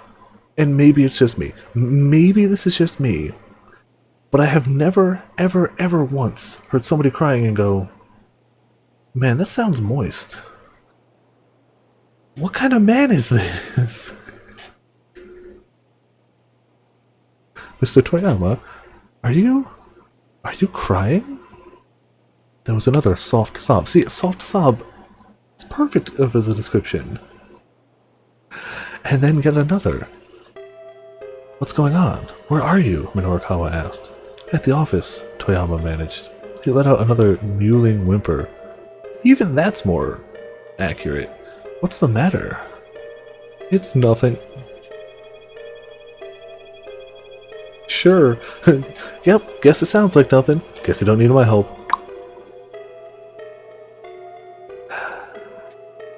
Well, it's gotta be something. Come on, what is it? Toyama gave no reply. Mr. Toyama, you still there? Silence. What is it? What happened? Look, Murph doesn't tell me anything. What the hell is going on? Toyama squeaked out a drawn-out whine. Okay, I'm sick of this. I'm hanging up now. Minorikawa was about to break the connection when he heard Toyama murmur. The only thing I can do now is die. The taxi lurched to a sudden stop as the driver slammed on the brakes. Oh no, well, we just killed a man. Minorikawa pitched forward, his face smacking— oh, okay, that was us. Smacking against the back of the seat in front of him. Kamizuka stuck his head out the window. Careful, buddy, he shouted at somebody in the street ahead of him. You're gonna get yourself killed. Oh, it's our friend. Minorikawa blinked the stars from his eyes and saw a man moving alongside the cab. The guy grabbed onto the handle of the back door. Please, I need you to let me have this cab. No way, Minorikawa snapped. Just who did this guy think he was? Please, I'm begging you here. Look, I'm in a hurry, pal. Get your own cab. I know how ridiculous this must sound, but please, this is really, really urgent. Urgent? Yes, it's a matter of life or death. Please. The guy did look pretty desperate. Look, I'm sorry, but I'm dealing with something urgent here too. Then let me ride with you. I'll pay for the whole fare. My entire future's on the line here. The guy sure was persistent. Maybe he was telling the truth. Maybe he couldn't find another cab in the whole city. But I don't know. But Minorikawa had problems of his own. Sorry, buddy. It's life or death on my end, too. The Phoenix Wright point in sound is great. I gotta look after me and mine. Right. So sorry to trouble you. Finally, the guy gave up and shuffled away. Guess it couldn't have been that much of a life-ending crisis after all. Minorikawa checked his wristwatch. Damn it! That just cost us 5 minutes! I'll try to make it up, sir, the driver called back. Driver's getting into it. I can respect that. The taxi lurched into motion, the engine quickly revving up to speed. Driver's like, gotcha, fam. We got this. Once inside the building, he avoided the elevator in favor of rushing up the stairs. Heaven Publishing rented out the 3rd and 4th floors. In all likelihood, Toyama would be at the editing department of 4-star General Gossip on the 4th floor. When he got there, however, the door was locked. Mr. Toyama! Hey, Mr. Toyama! He shouted and banged, but there was no reply. Something was seriously wrong. Minorikawa took a deep breath and then kicked the door in. He broke his ankle. Doors are made of stronger stuff than that. Wow! The sight as he stepped into the office filled him with horror. Oh. I guess it was life or death. Minorikawa clutched the side of his head. I'm too late. All joking aside, I guess it actually was life or death. Oh no. If only I'd gotten here a little sooner. Bad end. Well, we can assume what the 5 minutes is that we gotta cut off of that. Yeah. We can fairly safely assume what we gotta cut off of that one. Minorikawa rushed to Heaven Publishing as fast as he could, but he didn't get there in time to save Toyama, and, sad to say, it was really all Kano's fault. Why does Kano want a taxi so badly? Check his 1110 timestamp and the situation might become clearer. A body has been discovered. Yeah. Yep, exactly. Well, that gives us a great excuse to go to our final chapter that we have available right now.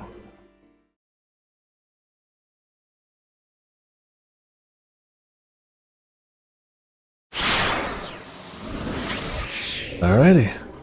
Let's see how our poor Kano is doing after letting the money get away. As he wandered through the back alleys, Kano gritted his teeth. Going after the guy on the bike had been a bad judgment call. By the time he got back up onto the pedestrian overpass, the man who'd thrown the attaché case was almost out of sight. I mean, it was a bad judgment call, but it was also clearly the right gameplay call to let us keep going forward. And then more time. Well, we gotta get everybody to that point, and then we can do more Tama, I think is the catch. Kano prided himself on being fleet of foot, but he knew even he would never catch the guy before he disappeared. He'd followed the culprit as far as the alleys, but there he'd lost him completely. All he could do now was hope one of his colleagues caught the man on the motorcycle. Uze's voice cracked through the earpiece. Mobile Command Center calling all units. The suspect on the motorcycle has handed off the case to an accomplice in Miyashita Park, another foreigner. Apparently, if you're a foreigner in Japan, you're just a criminal.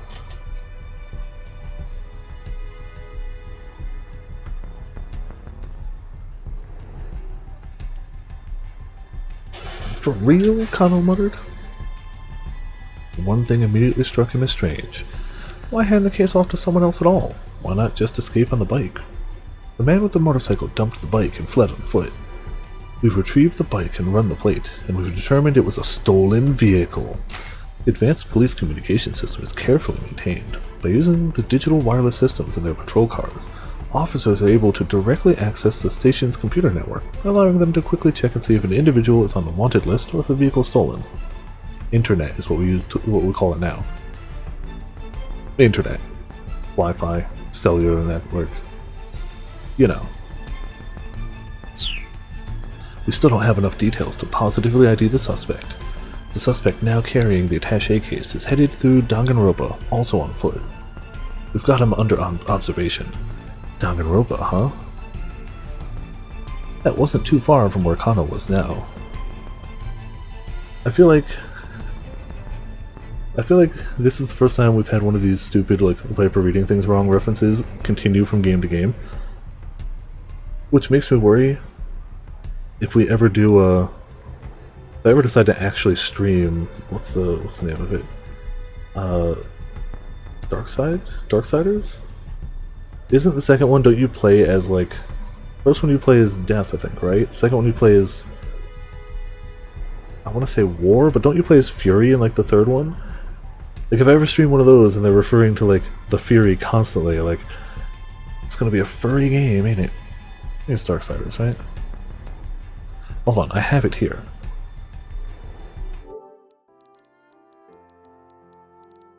I swear I do. I swear I installed it. Recently. Oh yeah, Darksiders. I was right. Versus War, then Death. Oh, I had it backwards. Okay. I never played the third one, and I never played the second either, but I really liked the first one. Also, I'm dropping more frames as the night goes on, so I apologize if you're getting a delay. It doesn't seem like it's dropping out, it's just dipping in quality as the night goes on, like, you know. Sorry.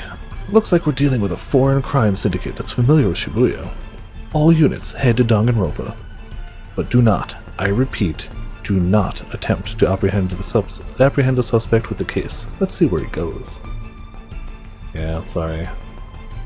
It's not you, it's on me. Every time I glance over, it's just dipping down to the yellow or the red, so sorry.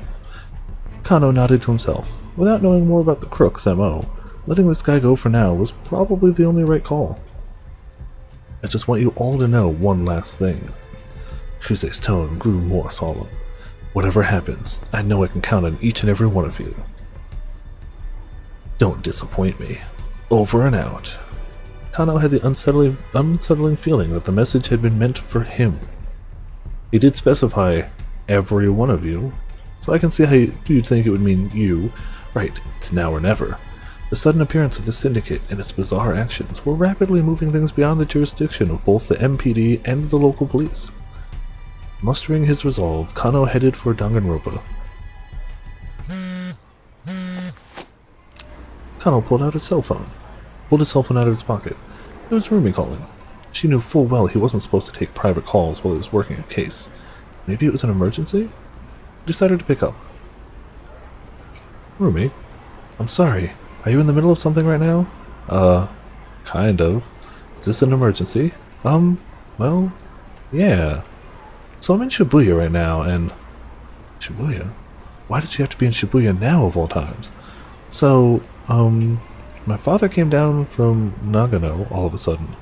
What? Rumi's father, Shizuo, had been staunchly opposed to the two of them getting married. Kano had visited his home many times, but the man had never even deigned to meet him. Yeah, he told me to tell you he wants to meet with you. Ooh. What? Now? Kano blurted the words out with more alarm than he'd intended. I told him you were busy working, but he said he'd wait. This can't be happening, Kano whimpered to himself. I'm sorry, I know he can be demanding. That's not the issue. Her dad offering to wait made it harder for him to refuse. Alright, Kano said, but I'll have to call you back later, okay? I really am sorry. I'll be at a cafe called Lautric? It's by the train station. Rumi hung up. Yeah, the faces are great. For a long moment, Kano stood in a daze, staring at his phone. Well, I mean, if you're gonna do a text-based story game with live-action scenes, with no voice acting, you gotta sell it. And he's selling it. As if keeping up with the case wasn't stressful enough.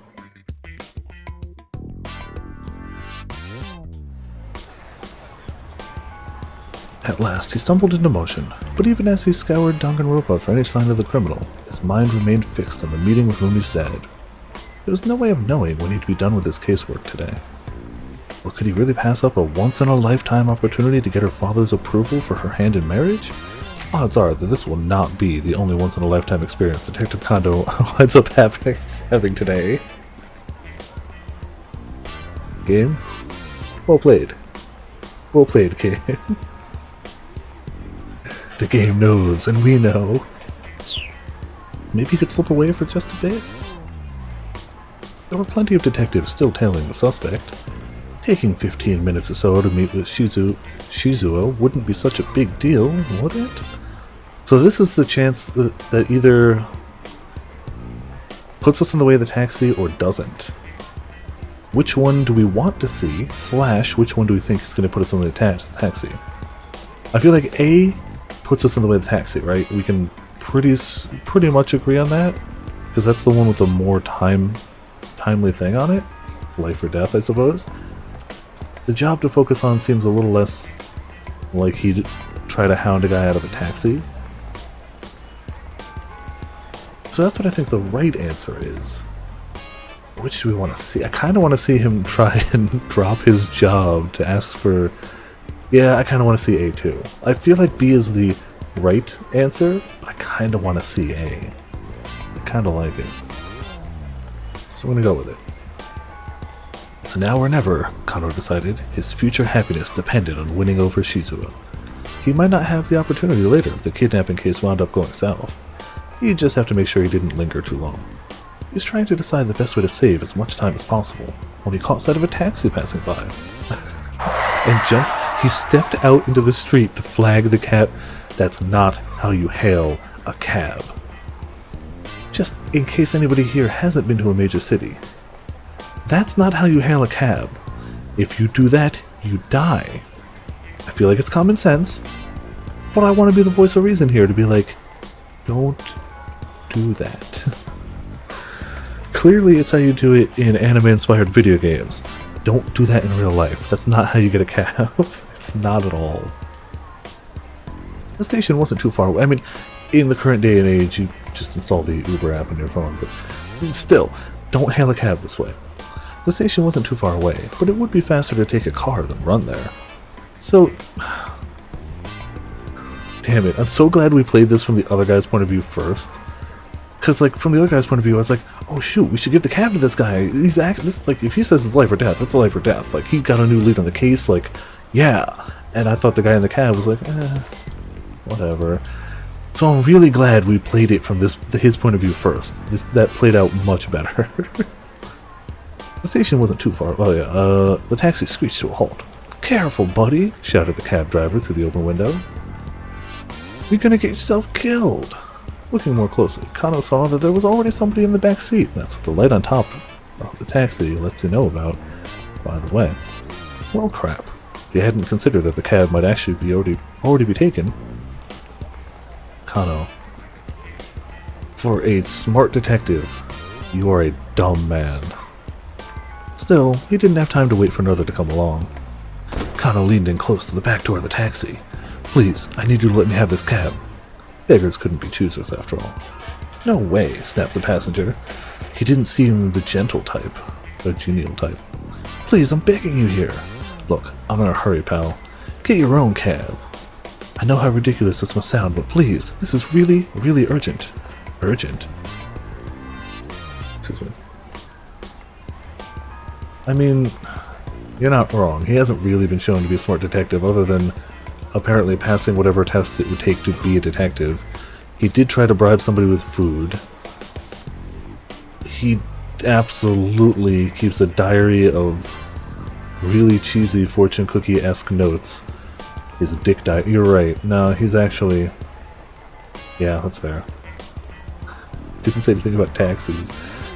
It's a matter of life or death, please. Look, I'm sorry, but I'm dealing with something urgent here too. And let me ride with you. I'll pay for the whole fare. My entire future's on the line here. Sorry, buddy. It's life or death on my end too. I gotta look after me and mine. It would also be great playing it this way and being like, is he wearing a helmet under there? Yeah, I feel like at least compared to his contemporaries, compared to the only other, like, detective we've seen for longer than, like, 2 lines of dialogue, he seems competent. Maybe all the detectives are just that way, I don't know. Kano could see this was going nowhere. Right. So sorry to trouble you. Kano stepped back in frustration. The taxi sped away. Kano scanned the area, looking for other cabs. Instead he spotted the man with the attaché case. Whoops.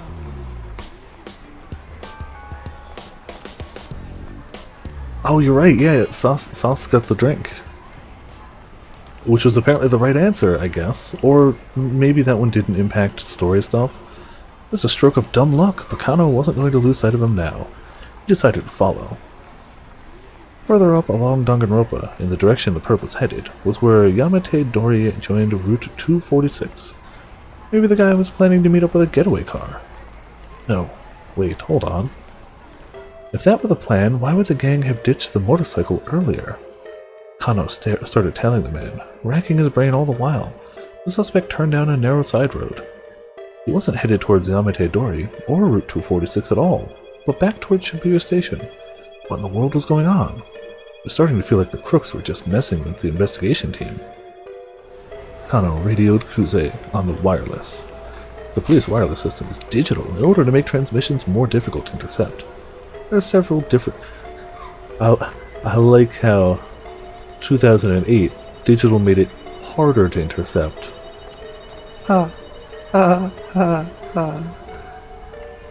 Delaying the other guy leading to the right path? Yeah, apparently. We've seen it happen before where you have to pick a wrong choice to set somebody else for a right path. There are several different channels available, including the basic local channel, a common channel for contacting other nearby patrol cars, channels assigned to specific precincts, action update channels for riot squads, and so on. There's also a separate channel specifically for kidnapping cases, not on the standard wavelengths. Also true, B might have just skipped right to this. Because we saw that with the, when we were chasing the other attaché case guy originally, where one path kind of detoured us a little bit, but then led right back to him anyway, and we just got shot the other way. Kano radioed Kuze on the wireless. Sir, I don't think there's any point in seeing where this guy leads us anymore. That's not your call to make. Keep watching him. Sir, this is a waste of time. That girl might be in danger if... Kano's argument was cut short as he saw the man hand off the attaché case to yet another foreigner. Again? How many times were the criminals going to pull this trick? The detectives broke into 2 groups to follow both the men. So assuming they started with about 50 detectives, which they pretty much said, if every time they're splitting off to like follow the girl, follow one guy, follow another guy, follow the motorcycle, they're really narrowing down like not many people following each individual at this rate. Kano followed the man with the attaché case, who eventually led him back to the area around Shibuya Station. Rumi and Shizuo should be waiting at a nearby cafe right now. Kano tried to remember the name. That's right, it was called Lautrec? The name of the cafe where college student Roko Kanimura works as a waitress, named after 19th century French painter Henri de Toulouse-Lautrec. Since it's French, I guarantee every part of that was wrong. He created numerous works, including many posters, book illustrations, and book covers, which are highly regarded in the art world. He kept his eyes out for a place with a name as he tailed the target.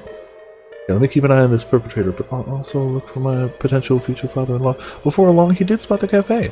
Its large plate glass window offered a view of the cozy interior. A sign up front read Lautrec. Lautrec? Looked like this was the place. The man with the case was at the intersection, waiting for the light to change. Kano took the opportunity to peer inside. He spotted Rumi right away. She was facing away from him. So the man seated across from her must be her father. Kano realized he'd never even seen a picture of him. Shizuo grew organic produce up in Nagano nowadays, but until 2 years ago he'd been a detective for the Investigation Division. MPD, Investigation Division, responsible for handling crimes such as murder, kidnapping, and arson. Okay. Truly exceptional officers are assigned to this division. They are regularly dispatched to various regional task forces. Okay. He was good. Rumi looked up to her father for his distinguished police career and always spoke quite highly of him. Kano had figured that if he'd become a policeman, Rumi might appreciate that. It was a simple impulse that had led him to join the force. Wow. Not, man, I always wanted to grow up to be, like, a police officer on the force, helping people, protecting people, doing good. Man, she's cute. She talks about her dad being a cop a lot of the time. I need to be a cop. Was there any other reason you wanted to be a cop, sir? Nah. Cute girl. That would be why he's not so good. Yep. He's not passionate about the job. He's passionate about the girl. He'd also figured that public service, for what it's worth, even if he's doing it in a roundabout way, him taking notes and keeping a diary, as goofy as it sounds and everything, the dick diary, he's clearly actually trying. He's not half-assing it or anything. Even if he's clearly not the best, I'll give him points for trying. He's like, I've made this decision for the girl, but while I'm here, I'm going to try to do as good as I can. And I can respect that, at least. Still a funny reason to get into the force, though. He'd also figured that public servants could stay afloat even in times of recession. Oh, money, too. And that his physical training would serve him well in such a line of work. What physical training? What physical training? Okay.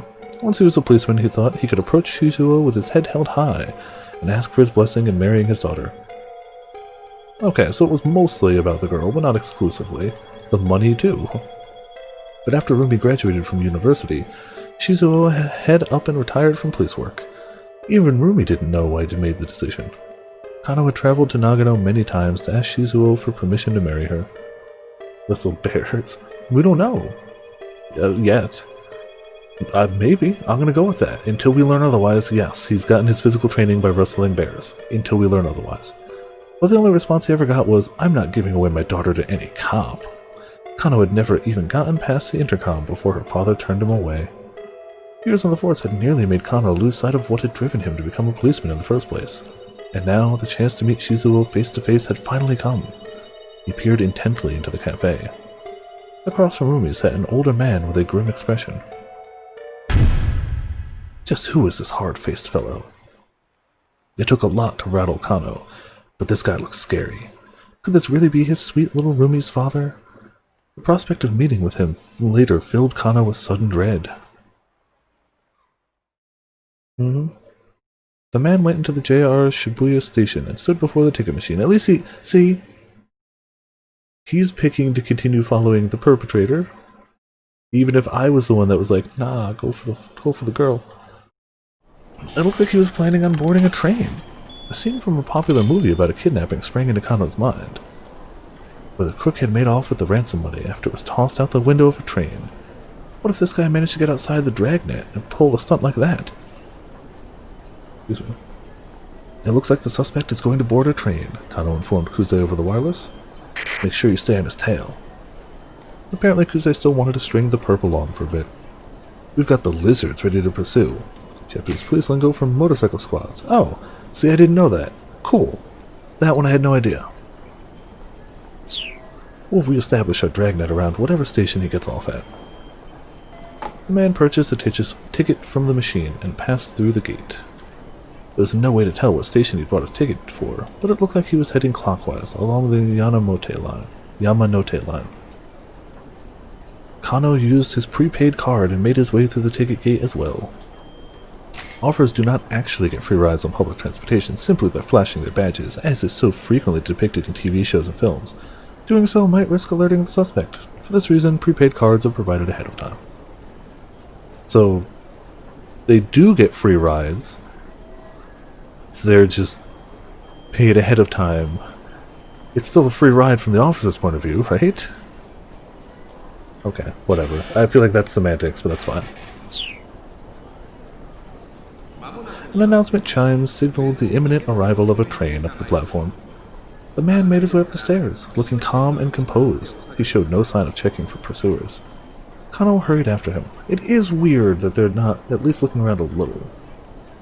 Correct, not for the department, but yeah. Yeah, it's just... it's a weird distinction to make, I suppose. It's still... yeah, whatever. The man stopped at the very edge of the platform to await the train.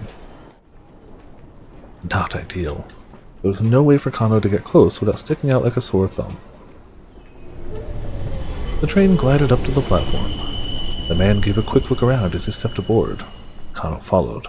Trains on the Yamamote line didn't stop for long, and soon they were on their way.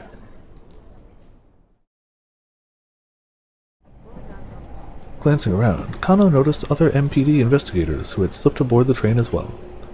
The suspect stood behind the driver's compartment, staring contemplatively at the scenery outside. The man's composure only served to rattle Kano more. A man in a gaudy necktie. You really gonna judge the man for his choice of neckwear? Also, you're behind him. How do you know? Walked past Kano, talking on a cell phone. Oh, I guess he spotted him as he passed. Yes, everything's going fine on this end, he said. There's no need to worry.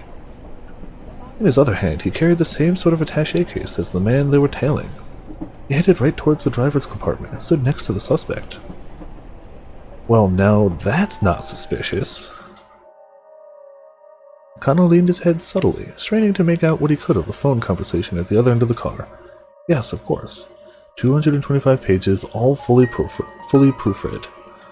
Article 225 of the Penal Code in Japan details kidnapping for profit and kidnapping for ransom. Accordingly, 225 is the police shorthand for kidnapping. The suspicion deepens. That was the police jargon for kidnapping. Was this guy in cahoots with the kidnapper? Maybe the criminals had planned an attaché case swap. But we provided the case. Like, I guess it wouldn't be that hard to go out and be like, and they've had time during this, and they've passed it off to a bunch of people. Okay, it's been at least an hour. Hold on, how long has it been? It's been about an hour since the handoff. Maybe he works for the cops, maybe. Kano watched the newcomer like a hawk. But rather than making contact with the suspect, the man turned around and strolled back the way he'd come. He hadn't done anything suspicious. He'd done a lot of things suspicious, but he hadn't made contact. Yes. Right. Understood. Kano stole a glimpse at the man's face as he passed. He stopped and looked at Kano, seemingly aware that he was being watched. To be fair, that's about the look I'd give somebody if I noticed they were watching me. Honestly, that's the look right there. Kano decided to.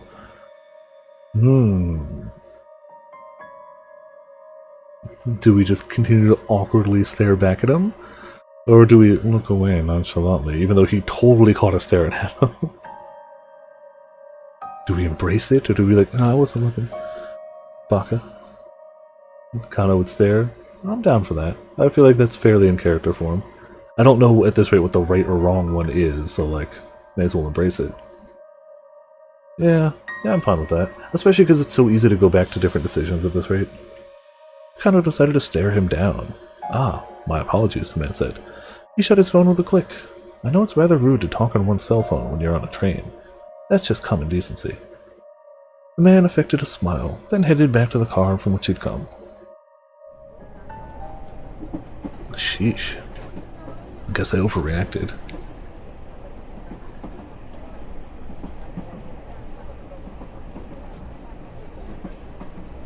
That was a cut.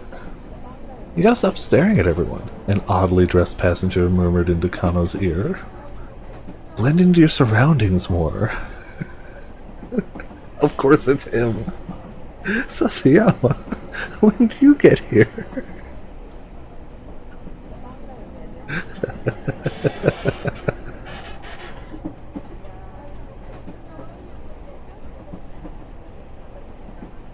Now do you see why I think Kano's a good detective? His partner had somehow found time to change his disguise. The steely expression on his face was at odds with his anime nerd getup. Nothing sticks out less than an otaku. Kano had seen Sasayama's disguise himself. That's plenty of things throughout the years. This has got a video too. It's quite rare for Sasayama to actually wear a suit. On the rare occasion when he does, and he's walking the halls in his home precinct, he frequently goes unrecognized. Here are some of Sasayama's costume designs from his evidence notebook. Oh god, yes. Santa is a must for Christmas. Stake out with a smile. Keep presents in bag to calm down children in case of an emergency. Use the train for stakeouts. Don't forget awkward smile. Bag of merch. Going too far. Yeah, he's got absolute territory that's going too far. Filled with posters and figurines. Glasses are crucial.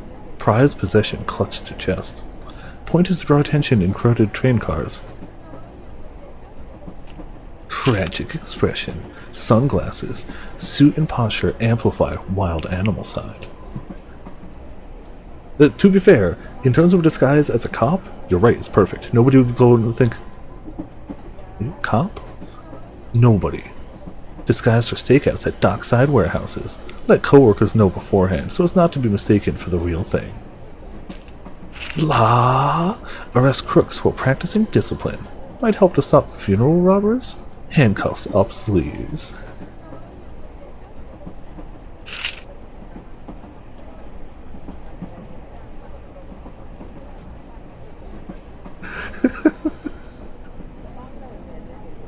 Hardcore material.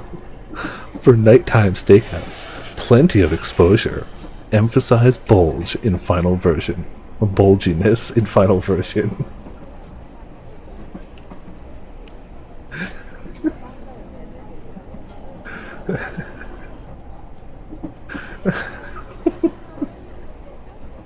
I wasn't ready for that.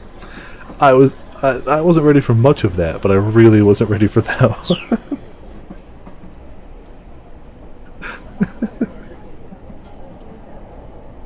Chef, magician, samurai, and an astronaut, to name a few. But this was a new extreme, even for him. When he first joined the force, Kano had found Sasayama's costuming antics amusing, wondering where he managed to find his outfits. But lately his quirk had become tedious. It is his quirk, isn't it? Go grab a goddamn drink. A hard one. I like how we had vivid description of, like, brain sludge tonight, and that was the image that broke us all. That was the one. This game is genius. This game is really fun. I'm sure I'm going to end up frustrated at some point when I can't figure out the right path to go forward or something, but, like, this game is fun.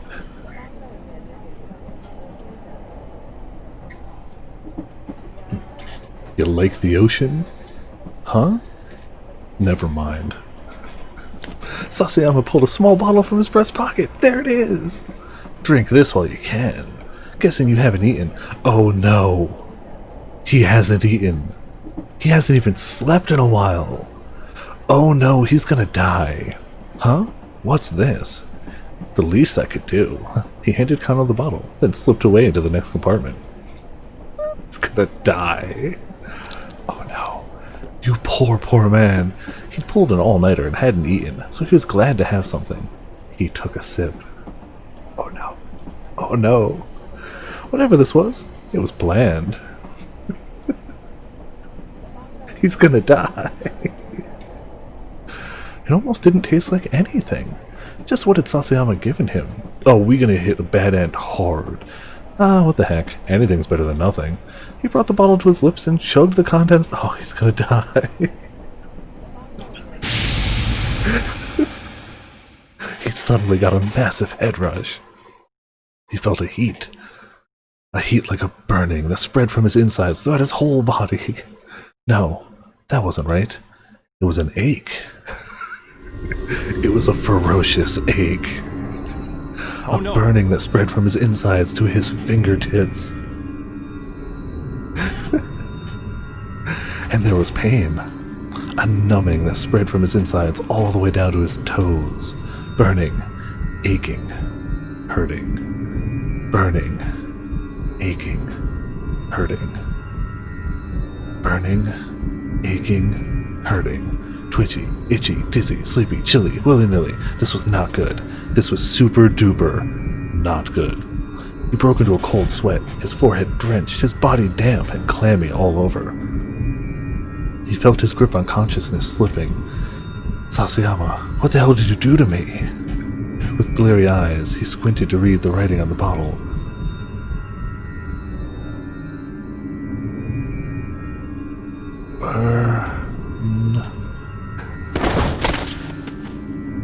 After a scant few letters, Kano blacked out. Bad end. Yep. The least he could do.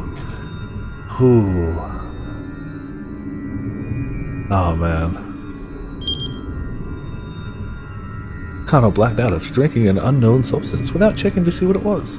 What he drank, it turns out, was a free sample of something called Burning Hammer.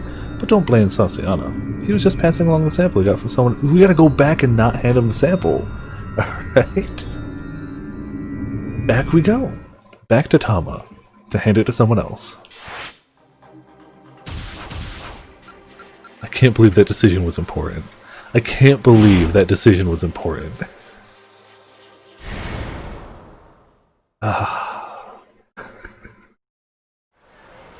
Oh, you're right, we do have to do that one. I forgot about that, yeah.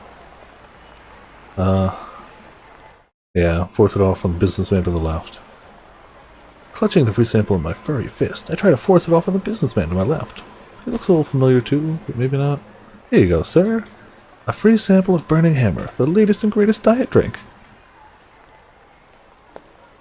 The businessman flashes me a look of utter contempt, and makes a point of avoiding me as he slips past. Bam. Excuse me, there goes the wind right out of my sails. I wonder how the other mascot's doing about now. Okay, so I assume from here it probably plays out. I'll go one or two more screens just to see if it changes, but I assume it just goes like normal. Sales demo happening. Yeah, it's same one after that. Alright. But while we're here, I want to see this one through. Like, you're right, we do have to fix the taxi one too, and I'd forgotten about that, so thank you. But I'm gonna continue this one. I'm gonna pick the same choice I did, and just hope we don't get you know, drugged, basically. Yep, we just saw this a minute ago. I can't believe that cut, though. Alright, change the disguise. Oh!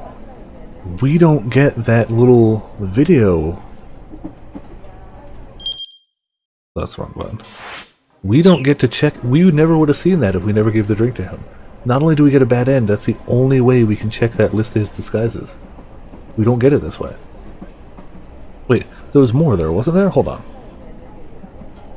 Santa Claus, Yazuka member, Japanese folk singer, and a Buddhist priest. He lists the ones we saw in the notes, instead of the other ones, the chef, the samurai. Okay, game.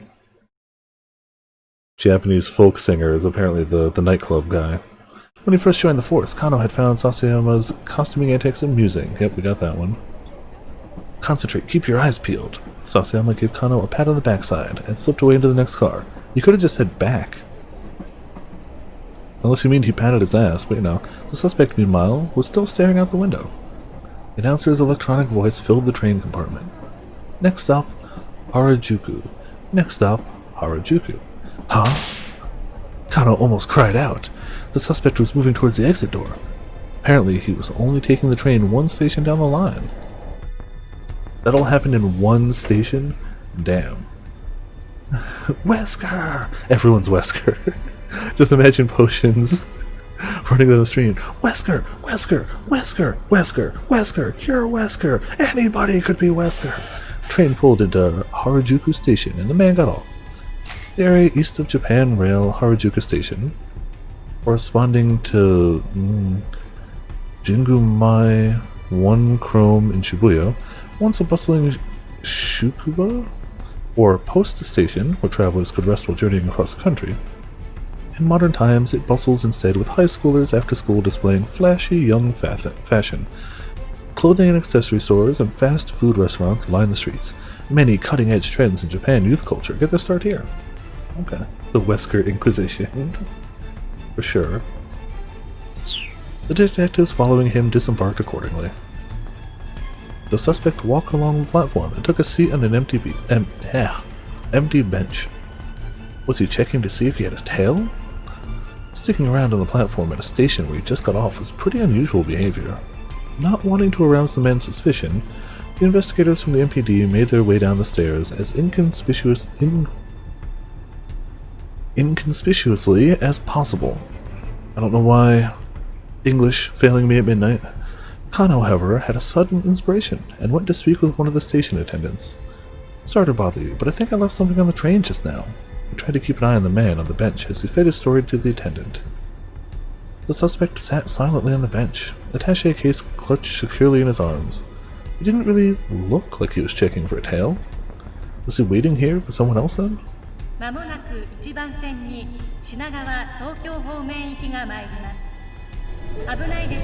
Before long, a train heading counterclockwise around the loop arrived. The man rose from the bench and stepped up to the boarding area. Wait, what the heck? If this guy got on the counterclockwise train, wouldn't that just take him right back to Shibuya Station? The man boarded the train. Kano had no choice but to follow suit. Was this guy playing them? I mean, he's definitely going to notice the same dude, because that's an unusual, like, hop off a train, catch another train going right back the other way. Also weird that it's on the same line right next to each other. Usually you'd have to go to another track, in the New York subway at least. The suspect got off again once the train reached Shibuya. All he'd done was go to Harajuku and come right back. Kano reported into Kusei. The suspect has returned to Shibuya Station. Acknowledged. Keep tailing him. Kano felt himself growing increasingly paranoid. This criminal organization didn't seem too keen on getting away. Here was HQ, giving these guys free rein. Something was off, he was sure of that. As he tailed the mark, Kano took out his phone. What were Tateno's instincts about the case right now? If the senior detective had any advice, Kano would love to hear it. He dialed Tateno's number, in the middle of an investigation, to ask about the guy several feet ahead of him. The line rang a few times, but nobody picked up. Probably he was too busy seeing to Hitomi's safety. He's not, but okay. Kano felt bewildered. He'd been letting the suspect lead them around for over an hour now. During an abduction case, you generally don't update the victim's family on any developments in case they tried to interfere. Kano could only imagine what the Osawa family was going through right now. Bananas. Bananas. After a short walk from Shibuya Station, the attaché case was handed off yet again.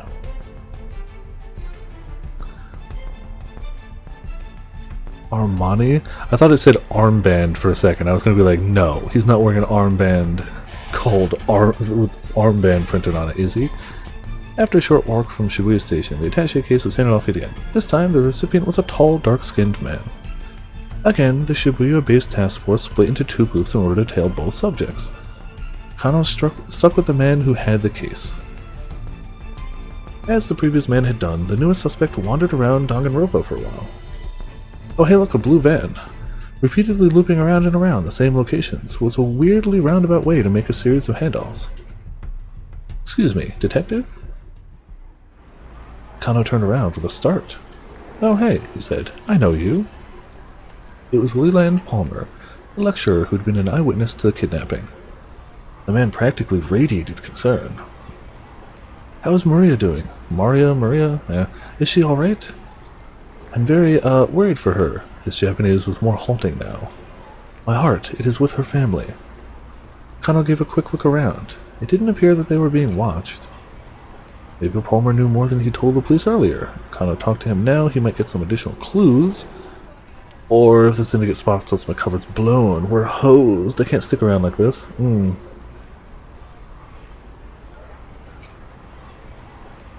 My gut says try to keep your cover for now.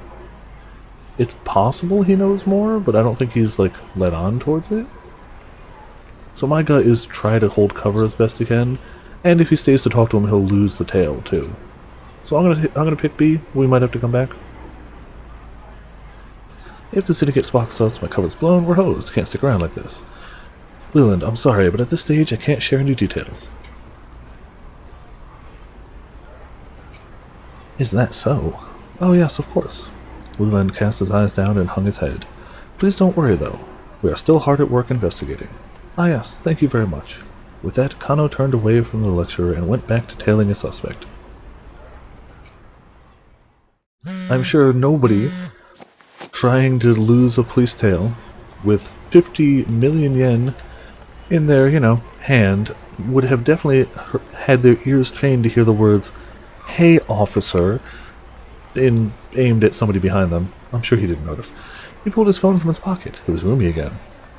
It was weird that she'd called twice when she knew he was in the middle of something important.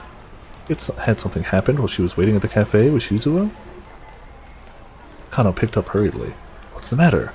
What's the matter? You know what the matter is. Rather than Rumi's soft soprano, it was a threatening, masculine voice that came over the phone. Uh-oh. Kano felt his whole body stiffen with dread. Is this my father-in-law speaking? You should probably ask for her hand in marriage first, before you refer to the man as your father-in-law. Just saying. Just saying. Wrong words. Don't remember being anyone's father-in-law. The speaker's tone was firm and flat. No, I know. I just, Kano found himself at a loss for words. So you're dating my daughter, huh? Sir. Yes, sir. Kano barely squeaked out his reply. Thinking about getting married? Yes, sir. And speaking of which, I'd love the chance to sit down and have a nice long... And how long are you going to keep me waiting? Hurry up and get your ass over here. He used to be an officer. He's got to understand I am in the middle of something. He's got to understand. Oh, how very much Kano wished he could do exactly that. Sir, I would, but forget it. The words came in an angry huff. You can't have her. Goodbye. What? Sir, please wait. As Kano cried out in desperation, he heard Rumi's voice on the other end of the line. Dad, you can't just use my phone like that. You're taking too long in the bathroom. Give it back. Rumi? Kano tried and failed to keep the heartbreak out of his voice. Sweetie, what's wrong? Your father just said he doesn't want us getting married. What? Dad? What did he say to my boyfriend? Listen to you, calling that boy little pet names and whatnot. I think you're a little too attached. That's the point!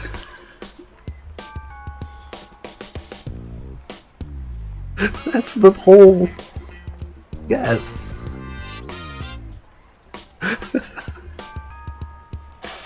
Whoops. Daddy, you haven't even met him. That's why I told you to have him come see me. How long is he going to make me wait? Kano listened as the two argued on the other end of the phone. The phone must be lying somewhere between them. Could this get any more awkward? Rumi, I'm sorry, Kano shouted apologetically into the mouthpiece. This is all my fault. Please, you don't have to fight like this. The phone clattered as Rumi scrambled to bring it to her cheek. No, I'm the one who should be sorry. Sorry for what? It was Shizuo again, grumbling in the background. You have nothing to apologize for. I'll deal with my father, Rumi said hastily. You just focus on work, sweetie. I know you're in the middle of something really important. Thanks, Rumi. Kano was legitimately touched. I'll do my best. You can't marry this guy. You're too attached to him. Kano hung up and went back to the task at hand, more determined than ever, also highly distracted from his tail. Or not. For Rumi's sake, not to mention the victims. Maybe the victim too. He needed to focus on cracking this case. The man he was tailing walked several meters ahead. There was no telling when Kuze might give the arrest order. Kano braced himself to spring into action the very instant the order came down. Mobile command to all units. Once more, the director's voice came in over the wireless. Was it time to make the arrest at last? We've identified the man who first picked up the attaché case by the statue of Hachiko. That was like 6 people ago. Excuse me. I guess so. He might be a bad detective. He might be a mediocre detective, but he can stay on somebody's tail. No arrest yet then, but still a crucial development. Yep, that's the guy. His name is Tariq Al-Karawan? He's got priors for larceny, illegal possession of narcotics, you name it.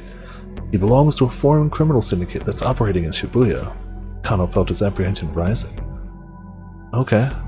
If this syndicate was behind the kidnapping, they were anything but amateurs. And though they might be leading the police on a wild goose chase, they certainly weren't playing around. Is that the end of a chapter? Yep, to be continued. Okay. So we still have to get back to Achi, right? He had a keep out section. And we have to go back here and change the taxi. So that we can also continue. Taxi's that one? Yeah.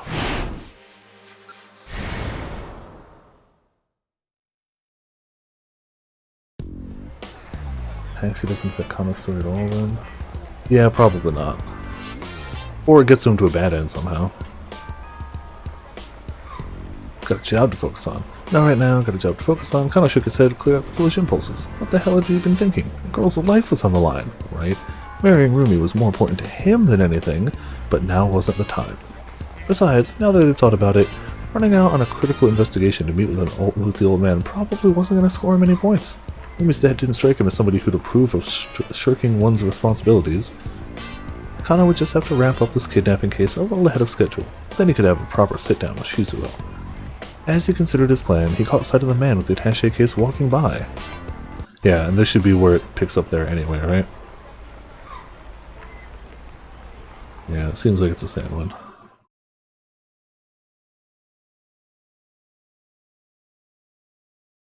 Yeah, okay. Same stuff from there.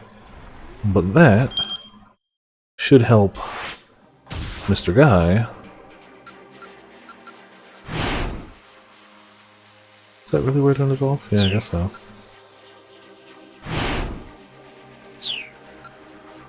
Okay. Yeah, because we get shocked out of our flashback for the phone call by being blocked in the taxi.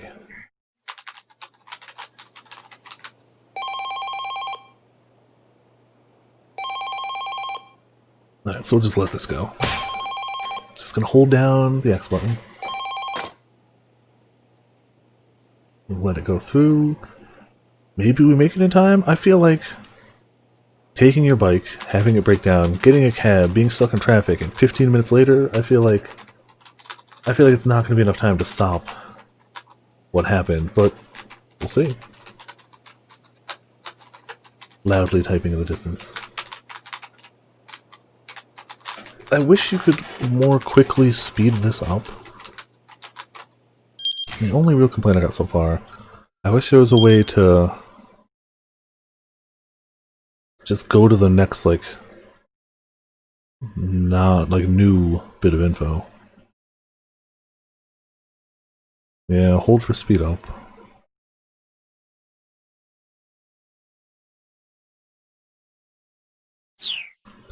Our bad ending list. Oh, damn it. You can check for hints. As to why things... Oh, you can always... Okay, so if I miss the hint, I can always go back and check it.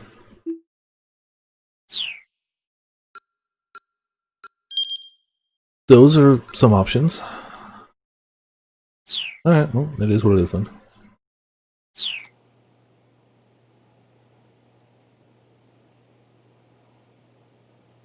Just like a fast forward button.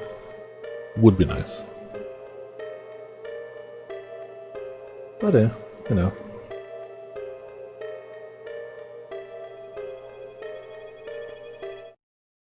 The only thing I can do now is die.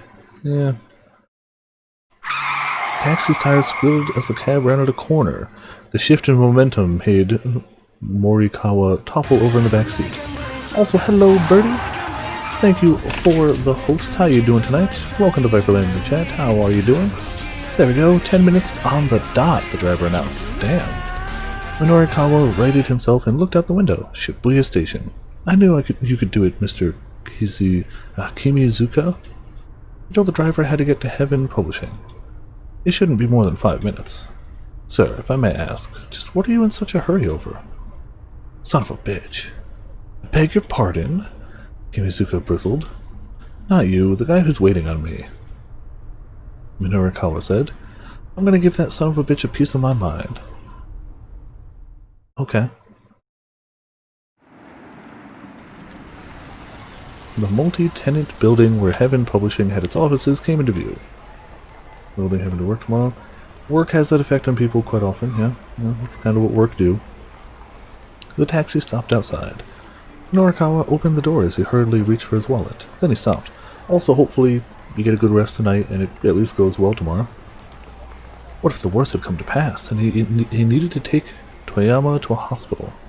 Should he have the taxi wait here, or would it be better to call an ambulance? Sir, is there a problem? The driver asked. Wait here, I'll be right back. No, I'm fine. You're a lifesaver. How much do I owe you? I don't think he's going to listen to this one, but if time is of the essence, this is the one we gotta try. Wait here, I'll be right back. Norikawa was out of the cab in an instant and running for the building.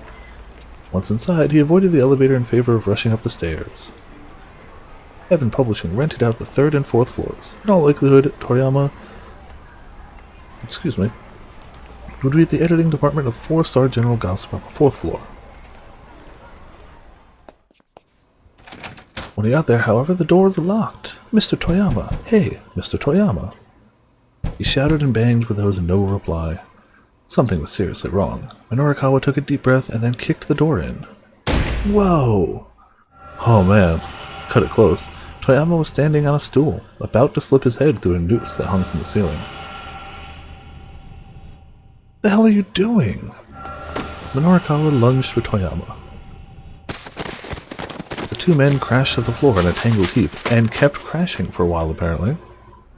A pile of clutter slid off a nearby desk and fell on top of them. Minorikawa, what are you doing? Toyama whined. Dragging himself back to his feet proved something of a challenge. That's what I'd like to know. Minorikawa's fury was mounting. What the hell is this all about? He jabbed an accusing finger at the noose hanging from the ceiling. Oh, that? One of the fluorescent lights died.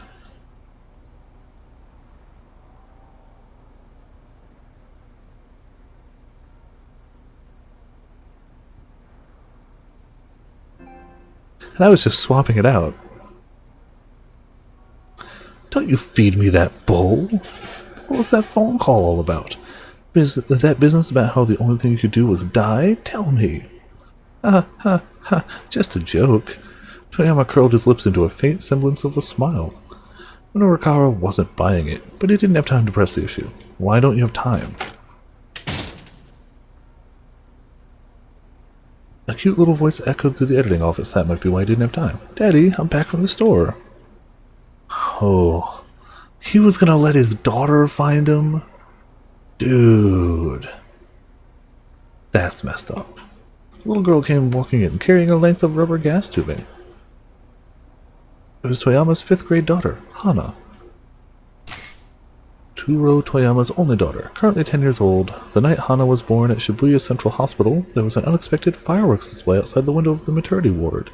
As he looked out at the bursting rockets, Turo decided to name his daughter Hana, after the Japanese word for fireworks, Hanabi.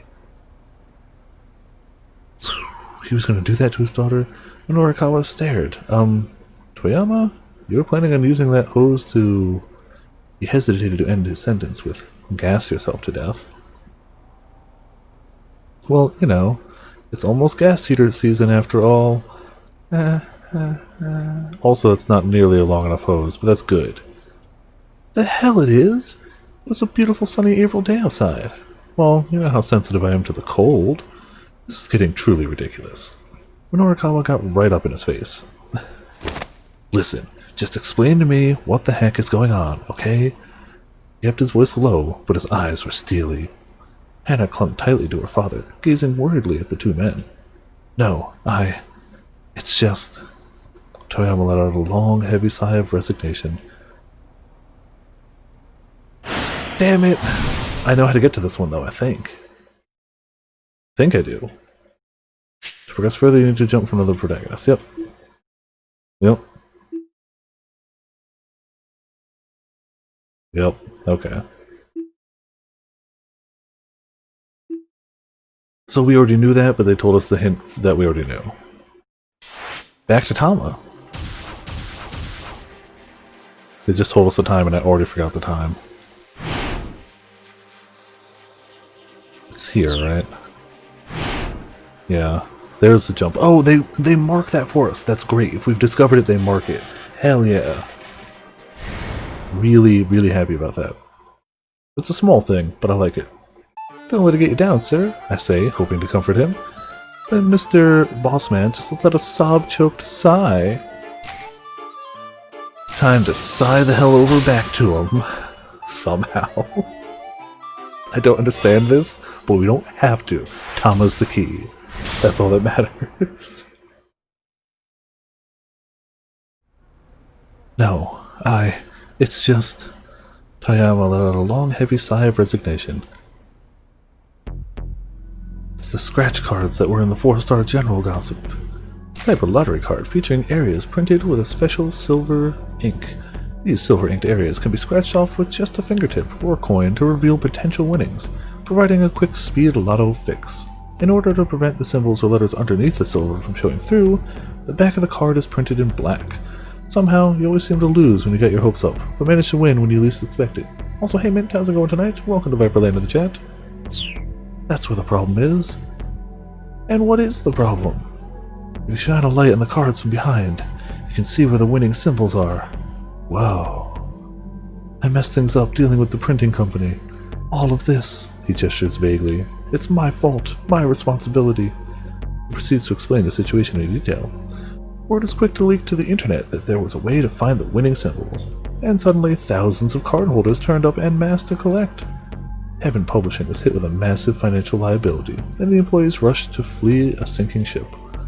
Before Toyama realized it, he was the only one left at the company, and he was up against the deadline for next month's 4-star general gossip. If I have to drop next month's issue, I'll be stuck in debt even deeper. And if that happens, I'm finished. Toyama gave a dismal groan.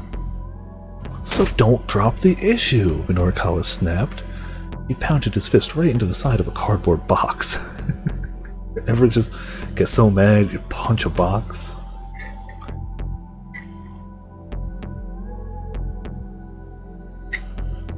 But Toyama just shook his head weakly. I've been up for 3 days straight trying to fill the pages. It's not enough. They already admitted in Universe it wasn't a very good gossip magazine. I can't do the impossible. He dropped his gaze to the floor. Countless scratch cards lay scattered about. Oh, so they went full on. Okay. That's why everybody could win. Yeah. So, oh, wow, you were a fool. You'd probably been amidst the pile that had fallen off the desk earlier. Each card showed a neat row of 5 win symbols. You can't know if it's impossible if you don't see it through. I'll never make it in time. The proof needs to be done by 8 o'clock this evening. Final stage before printing, when the copy or manuscript is checked for errors. Not sending corrected proofs to the printer before the deadline can result in the book or magazine in question not making it onto the shelves in time. Well then, Minorikawa thought to himself. He let out a sigh, then held his hand out to Hana. Hana, would you mind giving me that hose? Hana gave her father a quick look, then handed the rubber hose to Minorikawa.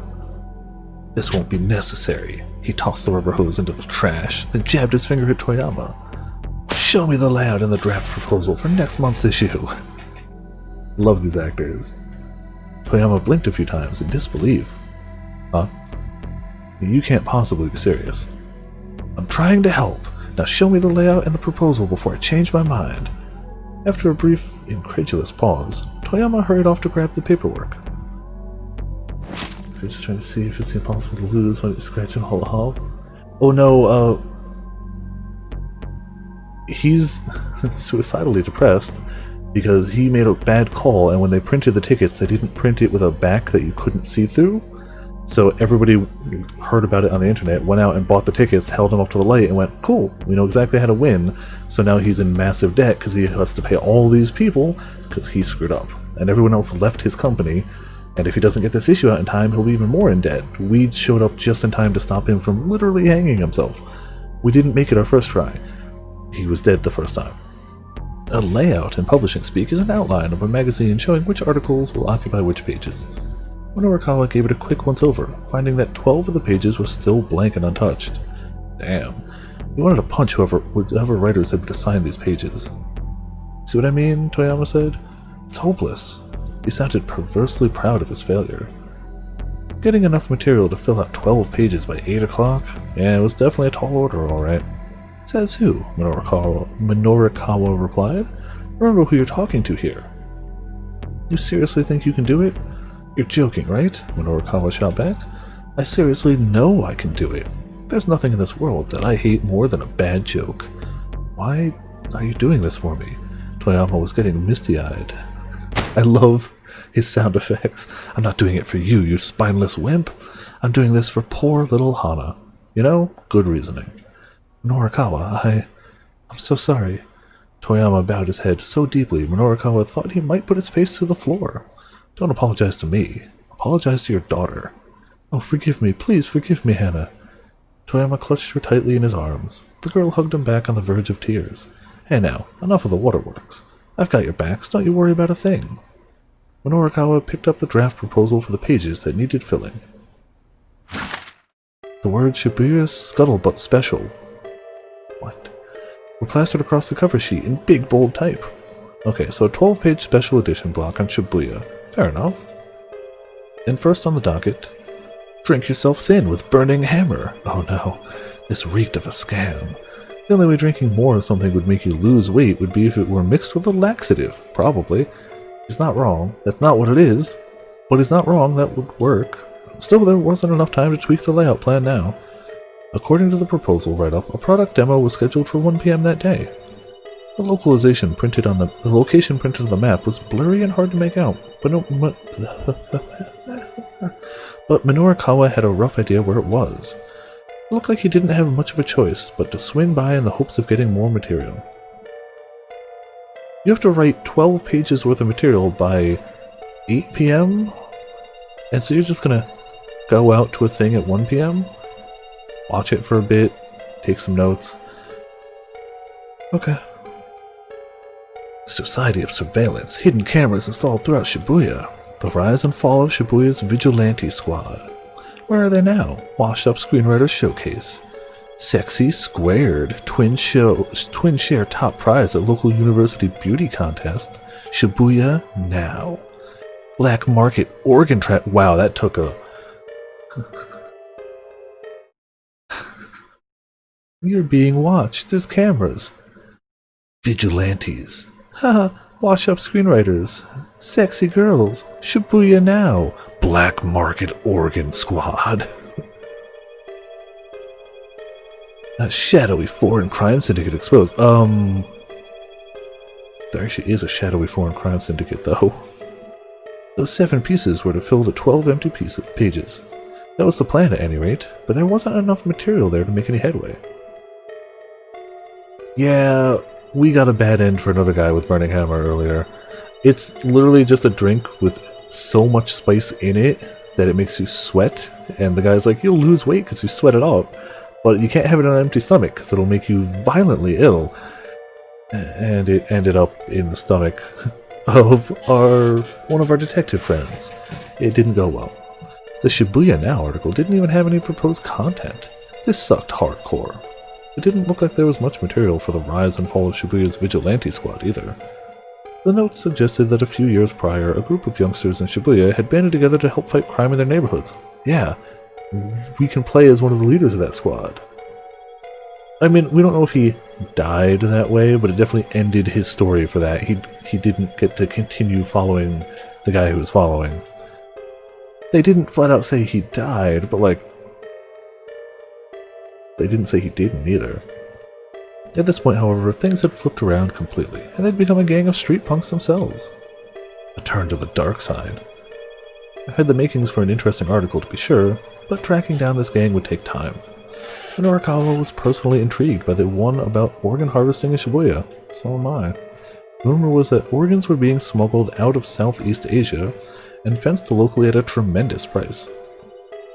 There was even a plan to ascertain the authenticity of these claims. Fascinating. If Minorikawa was going to be spending all day gathering other materials, though, he didn't have much time to spare for it. Shibuya now! The rise and fall of Shibuya's vigilante squad, black market organ trafficking in Shibuya. Minorikawa decided that one of those three would have to go. He thought about it long and hard as he stared at the draft proposal. There was a good chance he'd really screw himself over if he picked the wrong one. Finally, he decided to cut. So which do we cut? We, the players, know that there's definitely potential in two of those. We know the Vigilante Squad is the, the Studs of Shibuya, the SOS. And we can kind of assume that the organ trafficking / foreign syndicate might be who's taking that ransom money. I feel like logically cutting Shibuya now makes sense. But we still might have to come back to this either way, right? This also sounds like something we won't know the ramifications of until a little longer, but we'll go with that one for now. He decided to cut Shibuya now. He didn't have the time to make up an article out of whole cloth. His goal was just to make sure that 4-star General Gossip made it to the press at all. Society of Surveillance, where are they now? Sexy squared. Those three pieces had individual slates for interviews, but no appointments had been made with any of them. Unscheduled interviews were a dicey prospect. Minorikawa decided to call them up on his cell as he made his way down the list. The only one he managed to get a hold of was Shinosuke Orai from the Where Are They Now piece. Former broadcast writer, has appeared on various popular variety shows in commercial network Sun TV. He currently heads up a small theater troupe known as the Wandering Angels, operating out of Shibuya. Later today, the troupe is putting on a performance at Theater Ace in Sakura Gaukacho? He said he'd be willing to give a 15-minute interview after 2:30. Minorikawa sighed.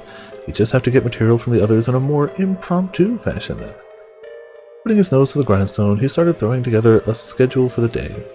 Was it possible to get all the material and write it all up and still finish the whole thing by 8 o'clock? I appreciate his journalistic integrity for something that they've already in universe said is 99 times out of 100 pure drivel.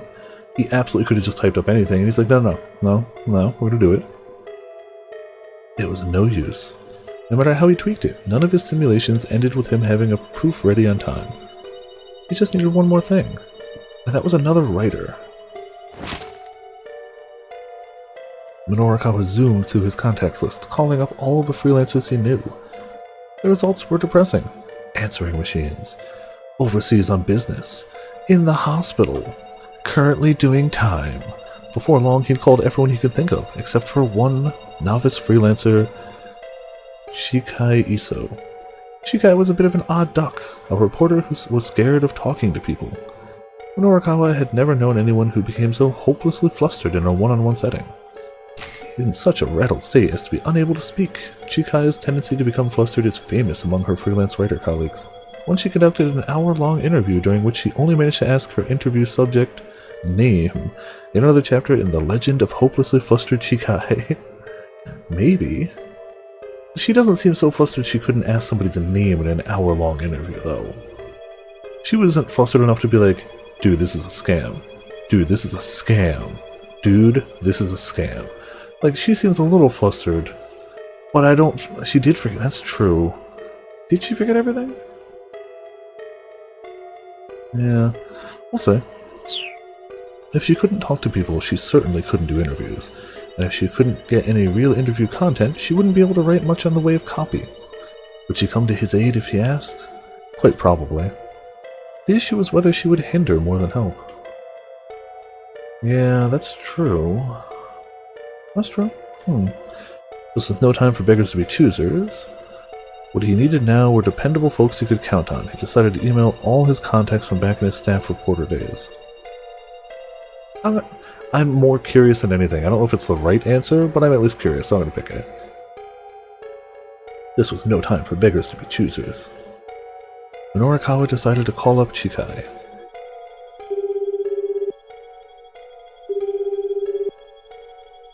phone rang several times before a sleepy voice finally answered. Sound only, Chikai Iso. Mello? Chikai, hi, it's Minorikawa. You could have just shown him, you didn't have a... Okay. Are you free today? Huh? What? She seemed thrown by the abrupt question. Did you just wake up? Huh? No, I mean... Well, yeah. Relatable. Good morning. Her voice still sounded half asleep. So then I'm guessing you don't have any work slated for today, as usual. Pretty much. No work, no money, no food. Nothing to do except sleep. If I'm not awake, I can't dwell on how hungry I am. Oh. She didn't sound well, almost like she literally didn't have anything to eat.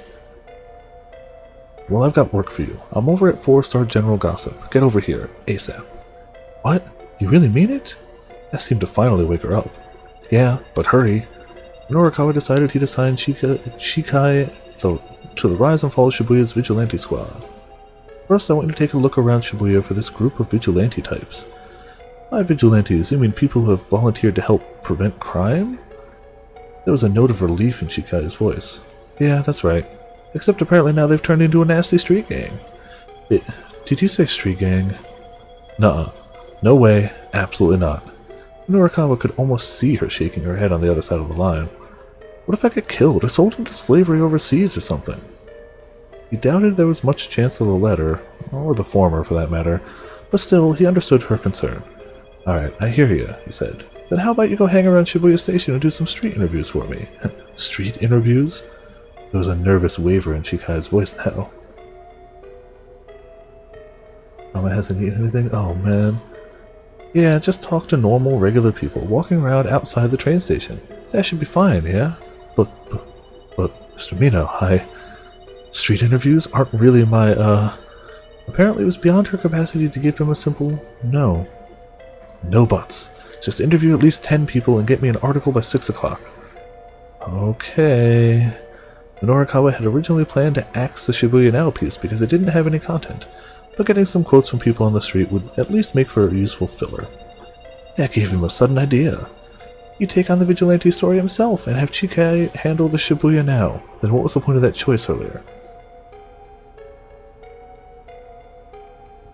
Okay. We'll maybe find out later, who knows. That was plenty of work. That was plenty of work to keep 2 people occupied throughout the day.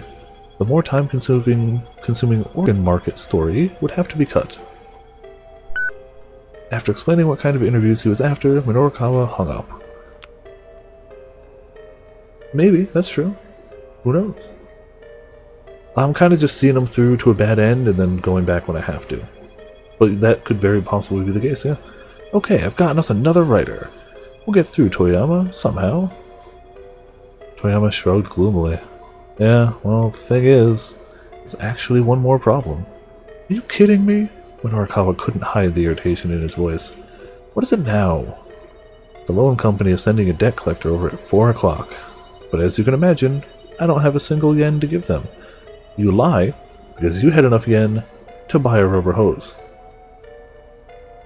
You're lying to us now? Okay.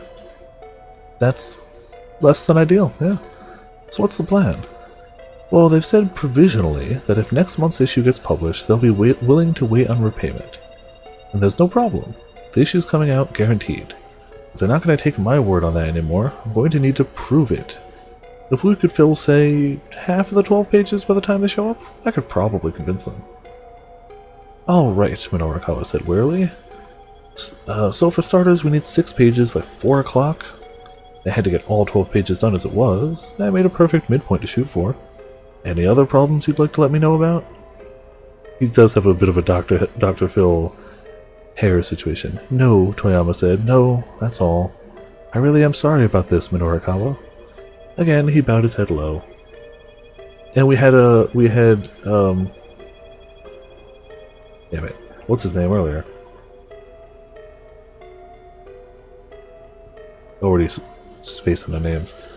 What did he look like earlier? I remember the guy.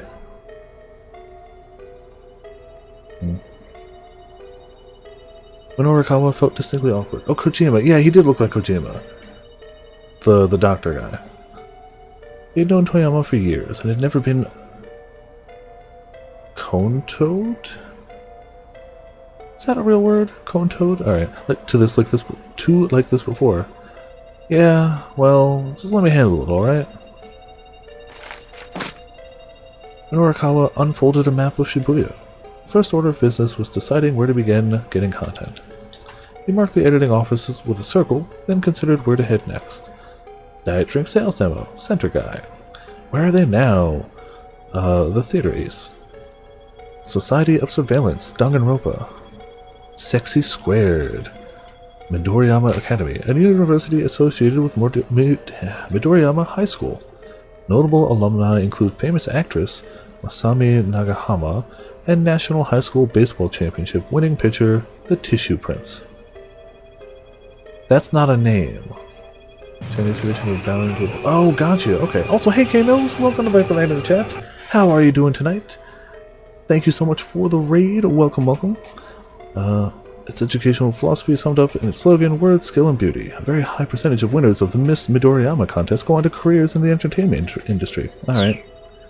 What an explosion. I know, right? It's fantastic. Shibuya Vigilante's location to be determined, of course. The diet drink sales demo was at 1 o'clock. And the interview with Shinosuke Orai for Where They Now was slated for 2:30, so those times were set. The question was what to do in the interim. A little early, maybe just go to Center Guy. Bit of a hike, but maybe we should go to Danganronpa and check out electronics.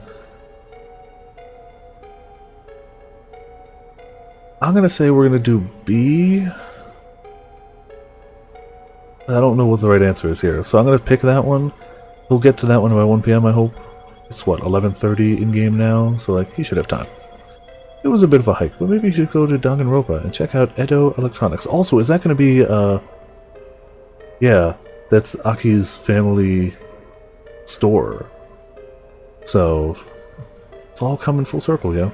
Yeah, that should give him what he needed to put together the Society of Surveillance piece. I don't know how that's going to help him. Okay, I'm heading out. I don't even think about doing anything else stupid while I'm gone. Got it? Norikawa hustled out of the editing office, hoping Toyama would take his admission to heart. Also, what were you playing tonight? How did it go? Also, you've joined a very weird game. Very in the middle of a very weird game. It's visual novel, obviously, with 5 separate intersecting storylines. We are on this storyline right now.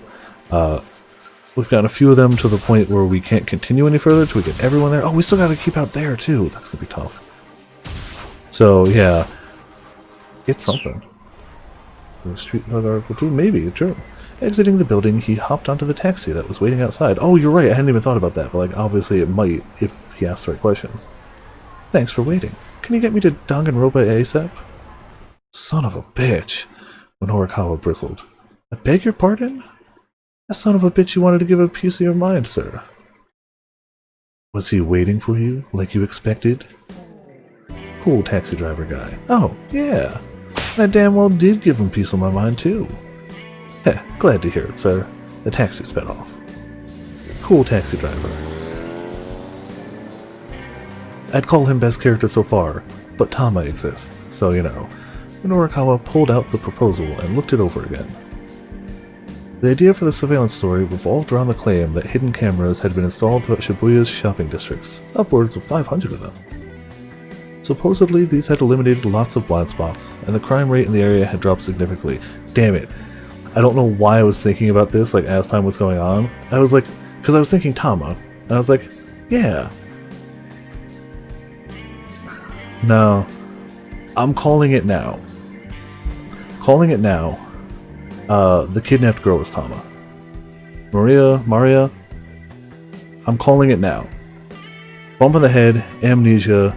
We've actively not been shown her face because she's twins. So I was like, why would they hide her face from us? People who, whatever. But if they're twins, that's why. That's my guess. How? How is a very good question. I couldn't even begin to imagine how. But that's my guess as to like why they'd hide. You may know who Tama is. Oh, okay. Also interesting. My guess is it's the sister. Or does she want to buy the necklace or whatever? Good question. I have no idea. honestly no idea. Supposedly, these had eliminated lots of blind spots, and the crime rate in the area had dropped significantly. I'm curious who you think of potions.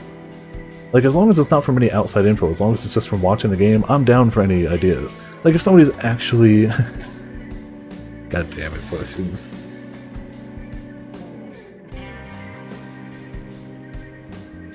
How did I not see that coming? Like, as long as people haven't looked it up outside, I'm totally down for, like, ideas and whatnot. But, like... Well played. Well played. No, it's fine. The image didn't come across. The point did, though.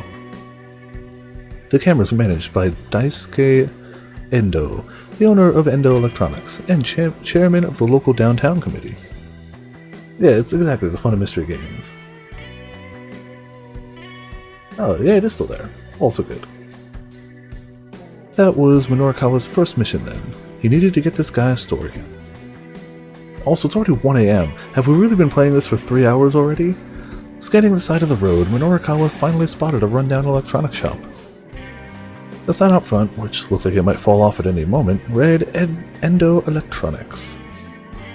Right there, right here is fine. Excuse me. More. I'm enjoying it a lot, but I can imagine if you're only seeing it from certain points, like... It's weird. It's weird already, but like, the tone difference between some characters is jarring. The taxi stopped, and Minorikawa pulled a 10,000 yen bill from his wallet. That's $100, right? Keep the change, he said. What? Look, don't sweat it. The name's Minoru Minorikawa, and I'm a freelance writer. I care about two things: what's real and what's true. This guy. There's real worth to what you've done for me. That there's a token of my appreciation. It's not much, but please take it. Honestly, Driver deserves it. Got him there right before the guy killed himself, as quick as he feasibly could, was super down for anything, like, Driver deserves it. I think it was a very different game. Oh yeah, for sure. Alright. Minorikawa slid out of the taxi and headed for the electronics store.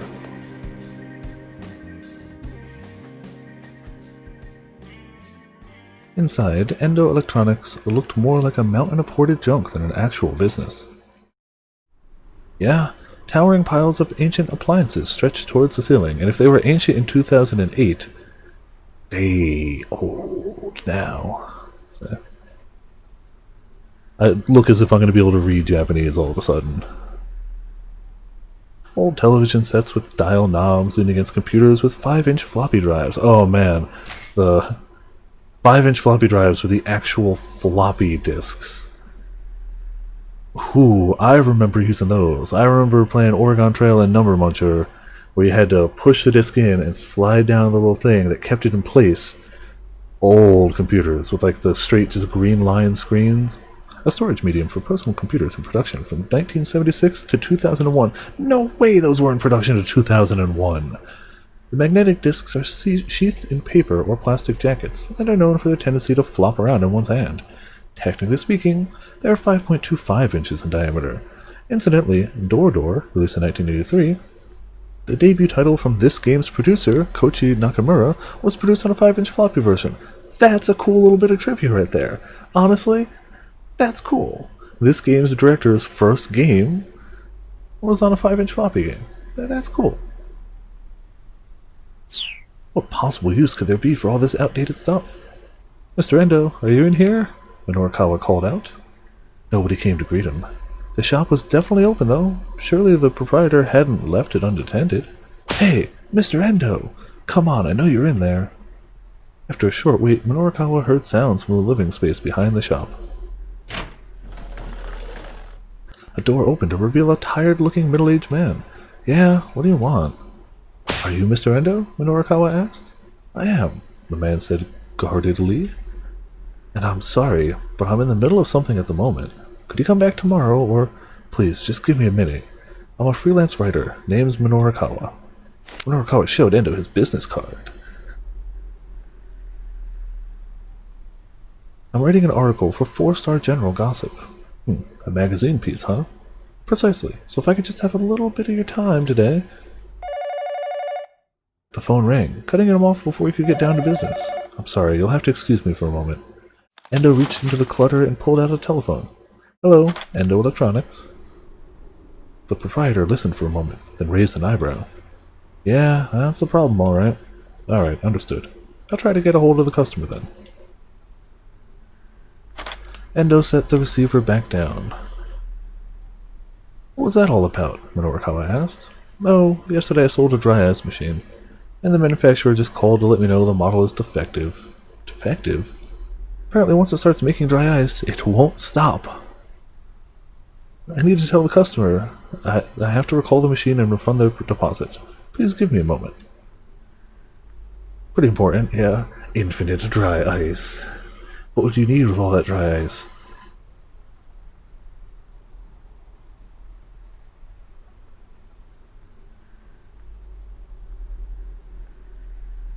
Isn't dry ice just super cold CO2? Couldn't you just disconnect it from whatever was feeding it CO2 and just or unplug it? Alright. Never show up in the story. Yeah, no, never. Endo shifted through some sales slips, reading a number off for one, and made a phone call. Game, I hit the button.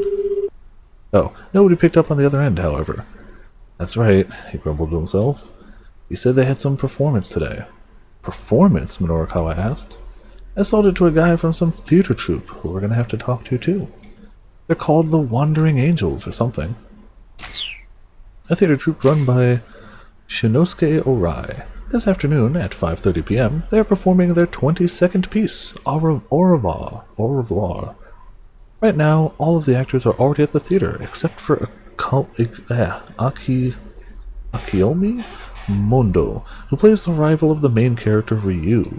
The angry production chief has sent his assistant to Mondo's apartment, but it does not yet know what awaits him there. Continued in the Tales of the Wandering Angels, Episode 2. 6 episodes in all.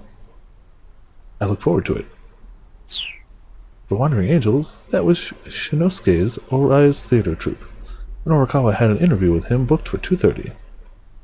Anyhow, what can I do for you? Minorikawa hastily explained that he was after what he was after. Endo gave him a dubious look. As I said earlier, I'm a bit busy right now. Busy cleaning up, I hope. Wow, that's... Backtalk is no way to get an interview, dude. How do you get anything done in this mess? Why, are you this rude to all your interview subjects? 5 minutes! Just give me 5 minutes of your time, please! You gotta be joking. Go on, get the hell out of here. Endo headed for his back room in a huff. Fine, then I'll just have to write about what you've already told me. Namely, that Endo Electronics sells defective merchandise. Huh? Just what are you implying? Did you or did you not sell that theater troupe a defective piece of equipment? Look, I'm gonna get in touch with them as soon as... I'm betting they're in a hurry preparing for their performance. I doubt you'll be getting through to them today. Endo bit his lip. Now that I have your attention, Minorikawa said, let's make a deal. What kind of deal? I'm meeting with a member of the Wandering Angels a little later today. I can let them know about the dry ice machine for you. In exchange, all you have to do is give me my interview. Sorry, throat's a little dry.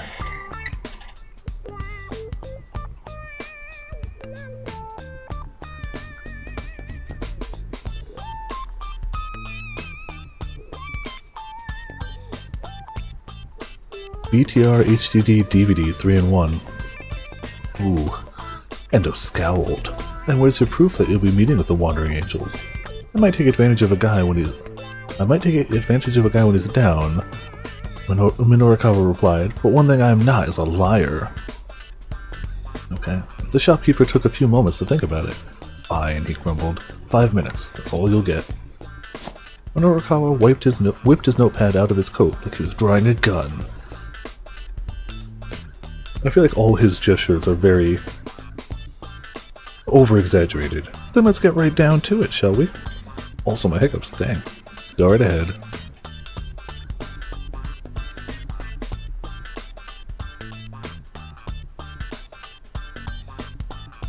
Is that box radioactive?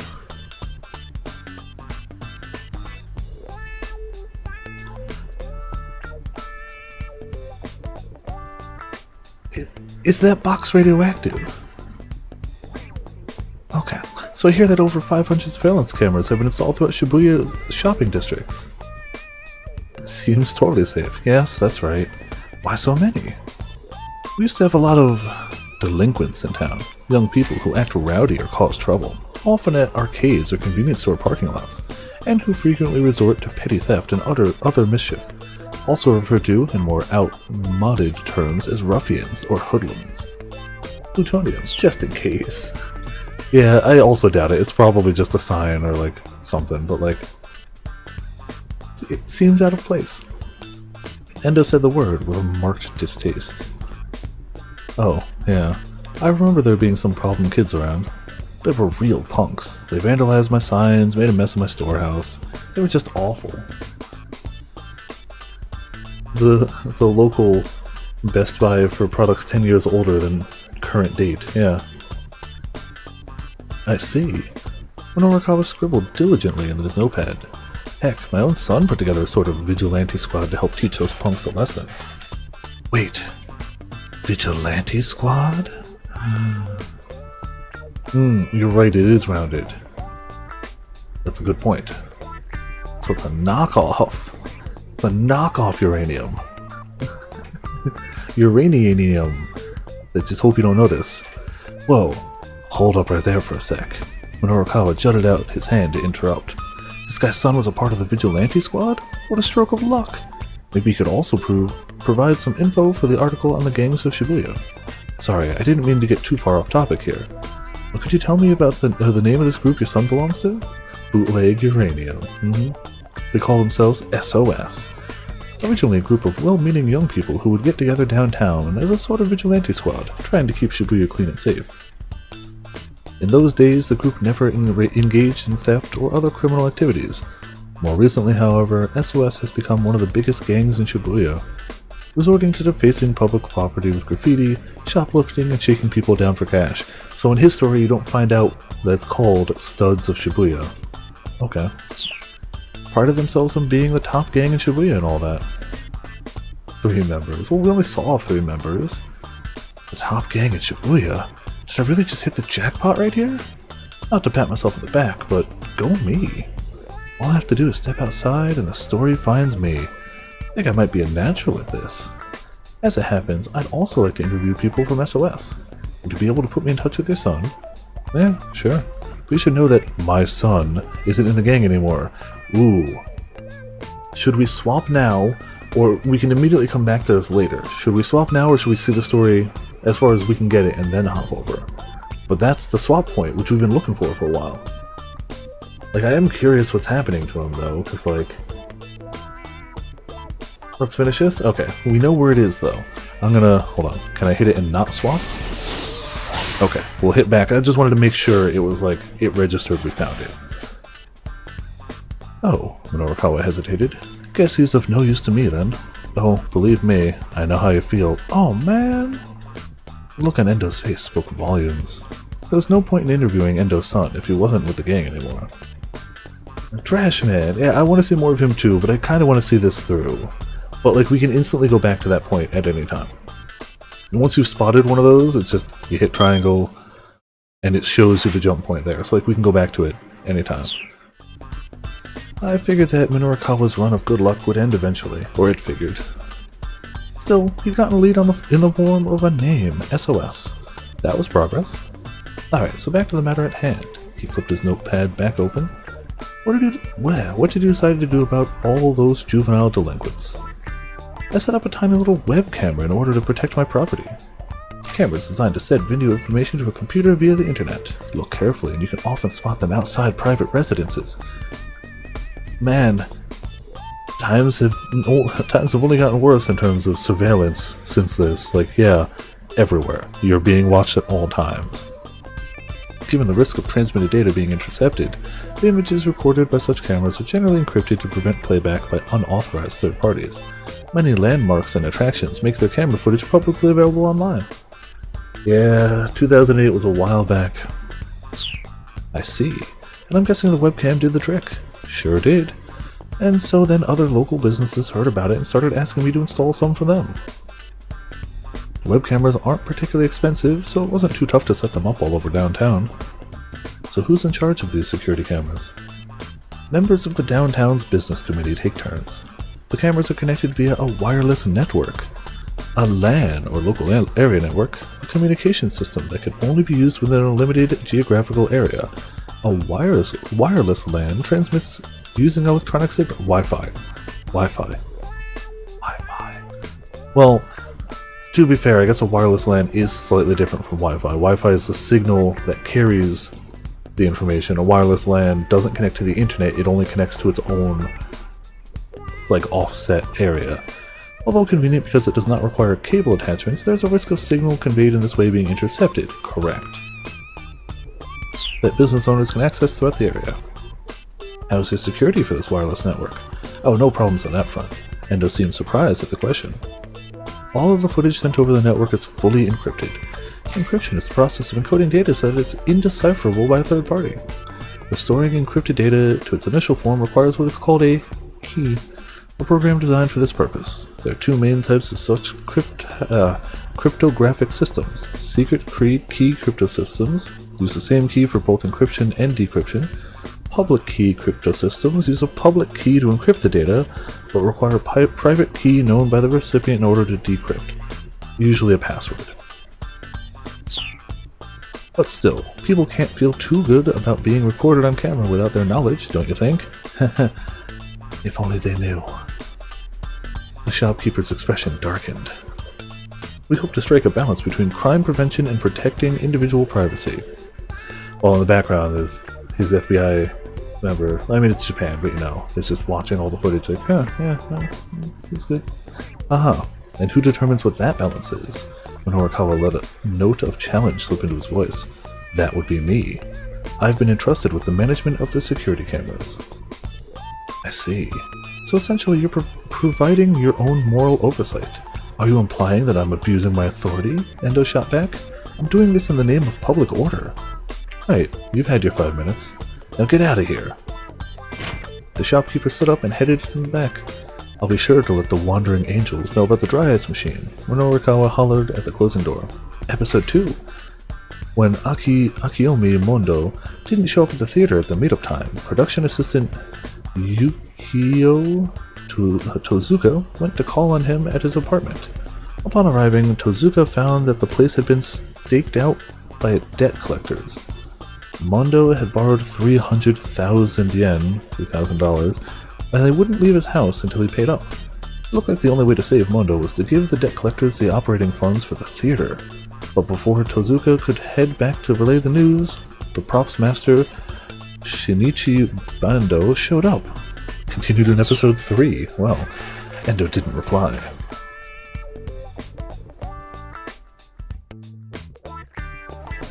Minorikawa had gotten enough of a story to put an article together, so he decided to hurry to a coffee shop and get started on some coffee. He was making his way down along Danganronpa when his cell phone rang. The incoming call display showed Chaki's name. Chaki, what's going on? Or Chiaki, whoops. Or Chiaki. Oh, it's no use. She sounded like she was on the verge of tears. What's no use? I can't do this. I just can't talk to people passing by in the street. What? Why not? Just that everyone seems so busy when they're walking past. If I try to interrupt them, they're gonna be all mad at me. Well, who the hell cares if they get mad? When Horikawa was ready to start ripping his hair out. I don't want them to be mad at me, she whimpered again. Well, this wasn't about what she wanted, was it? She was supposed to be working, not whining. Look, Chiaki, you need to get me those interviews. Period. Do I make myself clear? He hung up before she could squeeze in an objection. Wow. Like, I get he's under pressure, but like, damn. Damn it, Minorikawa muttered. Just what I needed. One more thing to worry about. He pulled at his hair a few times, then cast the worried gaze in the direction of Shibuya Station.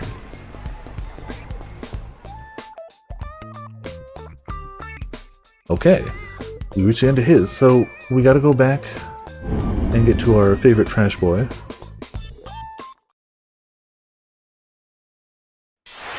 Is everyone else to be continued otherwise? Yeah, that's our last one. Okay. Jumping on over. Jump, son. We hit a shocking lack of bad ends. Shocking lack of bad ends. I'm assuming it's because this is the first chapter where we have access to all of them, so they're making it a little easy on us, and next chapter they're going to be like, ha ha ha ha. Fuck you. We'll see. Yeah, he's this guy's son, and he goes around town just picking up literal trash. Only took 4 hours to complete a single hour. Yeah, it's fine. Okay, my son. And he's one of the other playable characters we have. When it says a keep out section on their screen, to be continued means you've gotten as far as you can, and once all your characters reach to be continued, you can go to the next hour. The chapter is a different hour blocks of time. If it says keep out, it means you have to find a way into that chapter from another character. So it's like you have to progress somebody else's story and find a way to hop into it. This is our way to hop back to him, where he left off at 11:50, damn close to 12. So like everybody's darn close. And we hop back over. Still staring at the wall instead of behind them, where the blue van could be. Yep, he told me, look! There it was. A blue van had appeared nearby, parked in a spot that had been empty previously. Aki couldn't see who was inside, but there was definitely something fishy about it. Besides, there weren't any other blue cars around, so this had to be it. He'd been right. The crooks had come back after all. I'm gonna go take a quick look, Aki said. You wait here. No, she was supposed to go do it, but okay. But before he could carry out his plan, he told me to jump to her feet. Without a word, she rushed towards the van. Hold on, I said wait! She wasn't slowing down. Aki caught hold of her arm. Wait, this could be dangerous. What if the kidnapper's in there? And what if my sister's in there? I have to help her. Aki knew full well what it was like to be impulsive. But this was one situation where cooler heads would have to prevail. We can't just hang out here, she insisted. What if the car takes off again? That's why I said I was going to go take a look first. But isn't that dangerous? And Say's been surprised it got translated. It did 10 years after its initial release. The game was released in 2008. This is apparently the game that got Spike Chunsoft started. They're better known these days for games like Danganronpa, and I think they did the 999 series, right? That was also Spike Chunsoft, like the Zero Escape, 999, Virtue's Last Reward, I want to say, was the other of the trilogy. This was the game that got them started, but it only got translated 2 years ago. So its 10th anniversary is when it got translated. Also, apparently, one of the few games to get a perfect 10 out of 10 in Famitsu. Apparently a rare thing. But yeah, I can see more why it didn't get translated when it was released.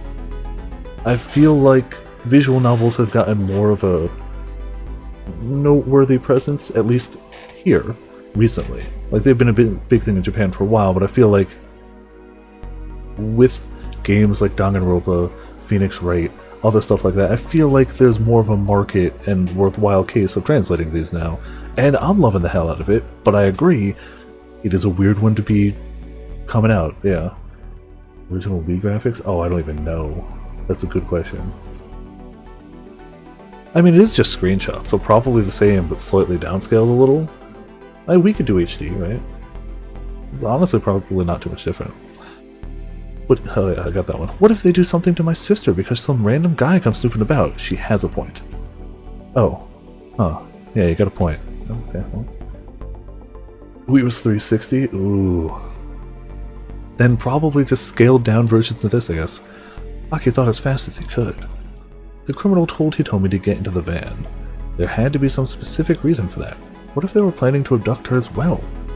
Whatever the case, he couldn't just let her go. He had to make a snap decision. Okay. Do we go solo first, or do we go together?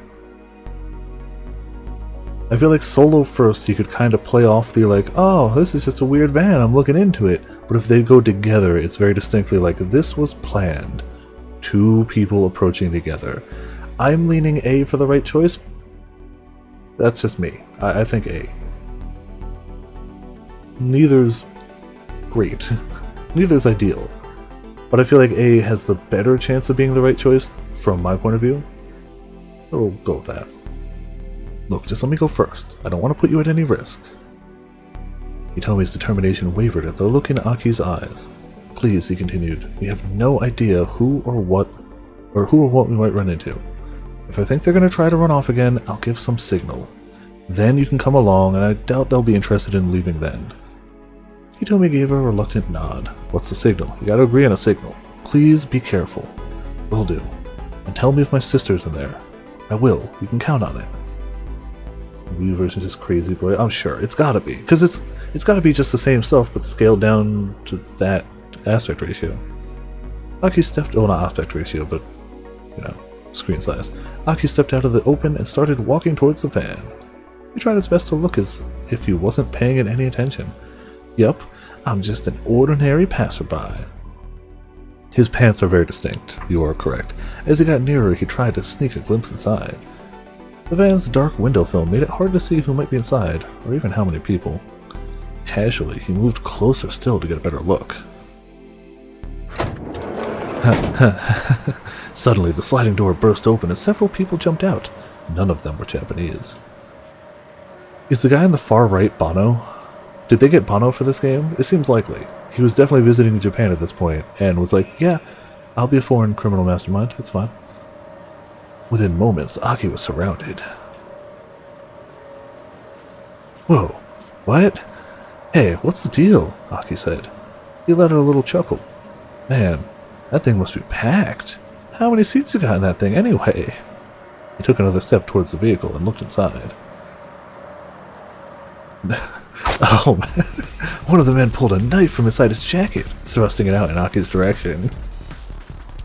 Guy's face is perfect. The actors in this game clearly had a great time and are doing a fantastic job. At least some credits gotta go to whoever was taking the pictures too, because these are just perfect. You're right, Potions, we found Wesker. We found Wesker. Wesker is hanging out with Bono in a blue van in the middle of Shibuya. No, in the middle of Danganronpa. He'd probably meant it as a simple threat, but on reflex, Aki went into self-defense mode, kicking him right in the jaw. This is getting good, guys. I mean, it's always been good, but this is getting action good. There's a loud crack as his foot connected. And they didn't play that snapping sound effect that they used all the time. Zelf! Thank you so much for the host! You are not prepared for the game you have just entered. But also, thank you so much for the host. How are you doing tonight? How did, you were playing Smash, right? How did Smash go? Hopefully pretty well. And welcome to you and all of the rating people. Why didn't they use the snap from the reporter? They used that sound effect the whole time. The other stared, then rushed him. Well, this surely hadn't gone as planned. Too late to take it back now. The damage was done. Aki was just going to have to take out the rest of these punks too. He nimbly shifted on his feet, evading their initial attack. Having to take these guys on 3-1 wasn't going to be pretty. Aki! He heard Hitomi cry out. Well, I actually started with Mario Kart 6. Okay. 6.5 hours. Damn. That's a lot of streaming. Good luck. Longer streams are fun, but also tough. But like, you know, good luck. Crap. He hadn't given any signal, but she had come out of hiding anyway. He told me to stay back. How was he supposed to fight off 3 guys and protect her at the same time? What could he do? What should he do?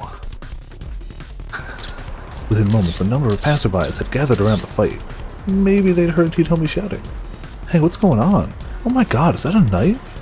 This ain't just some petty squabble. Someone call the police. Some of them began taking photos with their cell phones. It's tiring. I did 6 of Dark Souls yesterday. Oh man, I saw you playing some of it. I didn't get to stay for too long. How was it going? I really like Dark Souls 3, but I need to finish the DLC. I beat the base game way back when, did not finish DLC. No spoilers from me, some DLC bosses are hard, is the extent of what I'll say. That's it. Some of them are hard. One of the men cursed in frustration, then signaled for his buddies to get back in the car. Aki couldn't stop them. The engine roared to life and the van sped away. Knowing he'd never catch him on foot, Aki merely watched it go. Aki's a god. I mean, apparently, yeah. Let's look at the Abyss Watchers. Oh man, the Abyss Watchers, yeah. They don't mess around.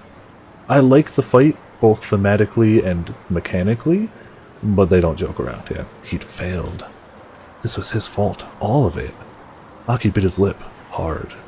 How could he possibly face Hitomi now? Oh. You're facing her. Aki. Hitomi's voice was hollow, empty. Aki stared down at his feet like a scolded child. Sorry. I didn't see whether your sister was in there or not. I see. The words, so simple and matter-of-fact, stung him to the heart. The hit once or twice? Yeah. Extra Fire Edition. Oh, yeah. It really does, but it's so cool, too. But it's rough. Yeah. I struggled on them as well. I struggled on them for a while, and then I just summoned somebody in, and we eventually took them down. But that was the cheap way of doing it. So sorry. But Hitomi simply shook her head. The fact that she wasn't even chewing him out made him feel all the worse. I know I messed up, but I was going to say, I'll make up for it, somehow. But he froze with fear what he saw next. Ah, crap. Across the street, staring at them, was the man with the cane. Hitomi, it's him! They had to get out of here. He grabbed Hitomi by the hand and bolted down Danganronpa. The assassin followed, staying on his side of the road. Gun, yeah. Aki wasn't sure what to do. Should they try heading to the alleys and side streets again? No, it was more dangerous to head someplace where there'd be fewer witnesses. Best to stick to Danganronpa for now. The man wouldn't be able to gun them down if they managed to lose themselves in the crowd along Center Guy first. Besides, the guy had to use a cane. Aki and Hitomi could outrun him. Hand in hand, they sped along Danganronpa and through the intersection in front of the 109 building. Come on, Hitomi, just a little further. Okay. She was panting, but she pressed on. Aki risked a glance back over his shoulder. Huh? He stopped in surprise. What's wrong? Hitomi asked. That guy, he's not following us. The slope leading down to the intersection wasn't all that steep. Excuse me. Several plainclothes detectives had been hiding amidst the crowd in the intersection as part of the kidnapping stakeout. Right now, Director Kuze is sending a message to all officers over the wireless. Sorry, hiccups. And so the detectives have stopped to listen in. It's a bit unusual, an observant individual might notice. It was strange that the gunman hadn't bothered to pursue.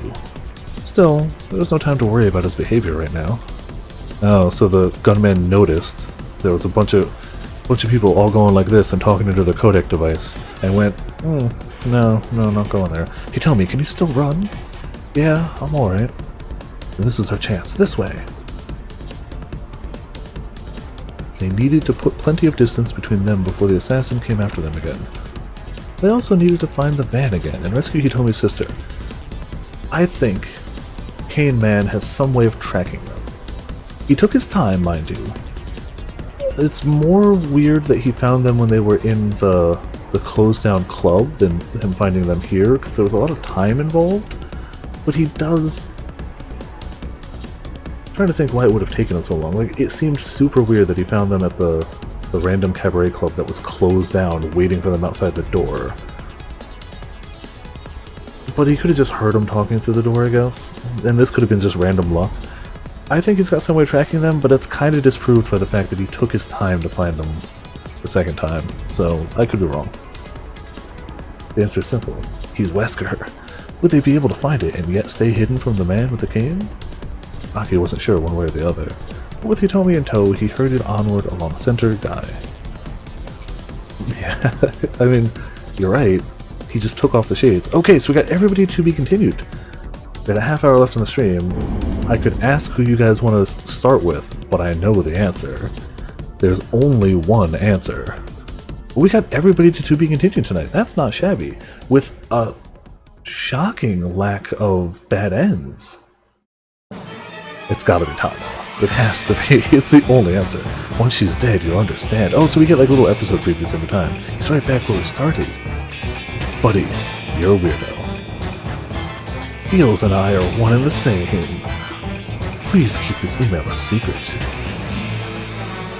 I like the spy movie music too. I like it. I like those little sequences. It's just enough of a teaser to be like, ooh, cat's out of the bag. Yeah, we definitely didn't get the trophy for getting all the bad ends. We got a shocking lack of bad ends. Bad for trophy completion. Really good for us, though. Alright, so we have to pick Tama, right? We all agree.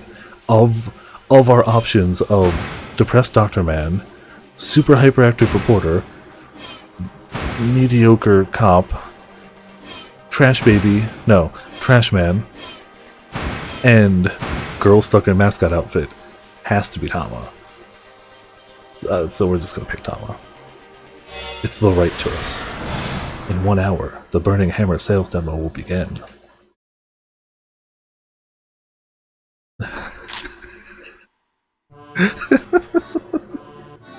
Cheery is laying out the assortment of snacks that we'll have on hand. That's full on, like, Death Note styles of dramatic chip eating, right? Like, that's... the crunch is going everywhere. I always forget I can hide this. There you go. Hey, Tama, you hungry? Why yes. Yes I am. I mean, that should be pretty obvious at this point. All I've had since putting on this stupid mascot costume is some burning hammer and a bunch of iced tea. Hey now, Cherry shoots back. What's with the attitude? Cherry, you do remember that you ate my lunch, right? The sticker said it was best before noon. You just made that up. Heh. Yeah. Cherry chortles merrily and chugs some more iced tea. Okay, folks, Mr. Bossman calls out as he slips into the room. Lunch break's over. Back to work. Okay, I take it back. He's still my favorite character. He's my favorite. Hands down. I don't feel like I've had much of a break. I mean, Taxi Driver deserves the most respect, but the the tonal shifts are insane. It's great. And the knowledge that they're all gonna intersect somehow. I don't know how, but it's gonna happen. I mean, we gave the drink to the wrong guy and we almost killed our friend earlier, so that happened. I don't feel like I've had much of a break. If anything, I'm even more mentally exhausted than I was before. There's a box full of Onagachi toys in the storeroom on the 3rd floor. Mind bringing those down? Onagachi? I ask. What's that? The name makes it sound like some sort of product knockoff. Mr. Bossman's face widens in surprise. We've never heard of them? It's definitely a knockoff. You know, Onagachi. It's a digital pet game where you raise an eel that lives in Tokyo Bay.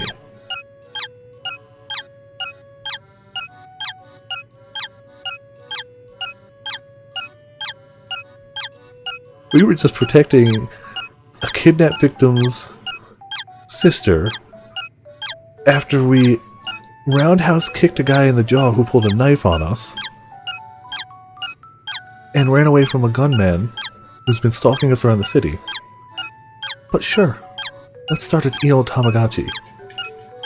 A portable electronic game in which you raise a conger eel, Anago, feeding it daily and clearing away feces. Depending on how you raise your eel, it can wind up developing into various forms, from normal eel to ultimate eel sushi.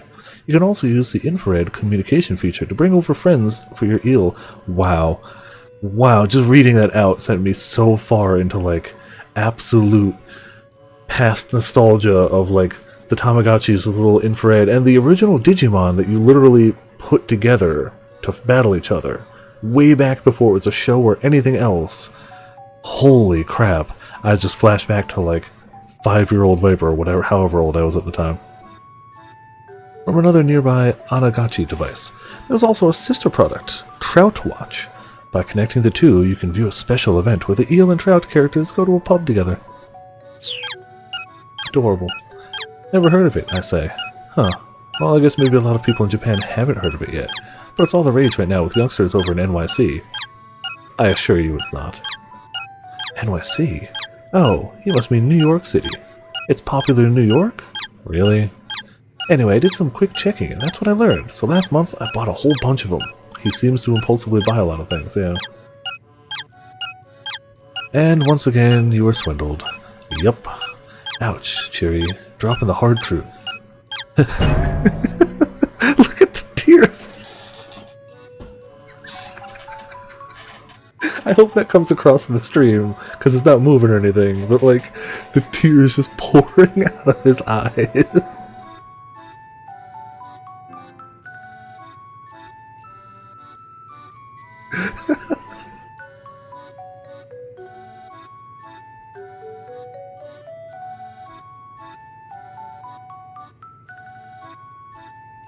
This game is amazing. This game is amazing. No! Just like that, his confidence evaporates. He starts muttering to himself. Well, it sounded like a little fishy, really. I mean, think about it. Why would kids in New York be interested in raising eels from Tokyo Bay, he muses. And what appeal would an eel character even have anyway? None! That's what. Stream thumbnail? Oh man, yeah. I don't know how it picks the stream thumbnails, but boy do I hope it's this.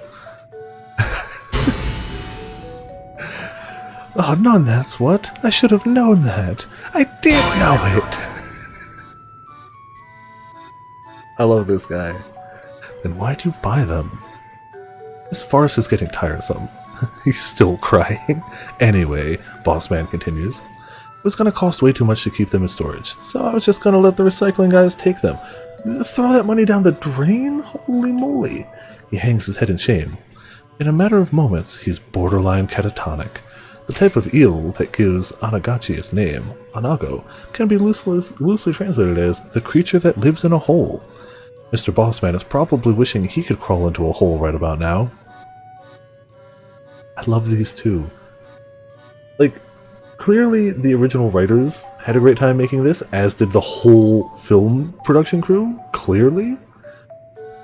But I gotta say, the localization, on point. Loving it a lot. Cheery, on the other hand, flashed a big, bright grin. Still, you know, feels pretty delicious. Oh, Cheery, Bossman blurts. Thank you. He clasps her hand in gratitude. I wasn't exactly complimenting you there, boss. It's the same thing. There's a little bit of me in each of my products. Anagachi and I are one and the same. A brief Anagachi gameplay clip. The trick is to feed your eel proper food and give it proper exercise. Another important strategy tip is to make sure to obtain the sharp chef's knife when you visit Kapabashi Kitchen Town partway through the game to murder your eel. Whenever, oh, hold on, wait, no, we were watching that video.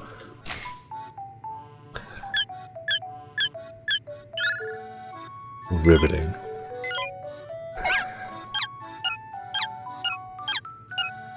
Time to cook the eel. Ding! Knife, knife, knife.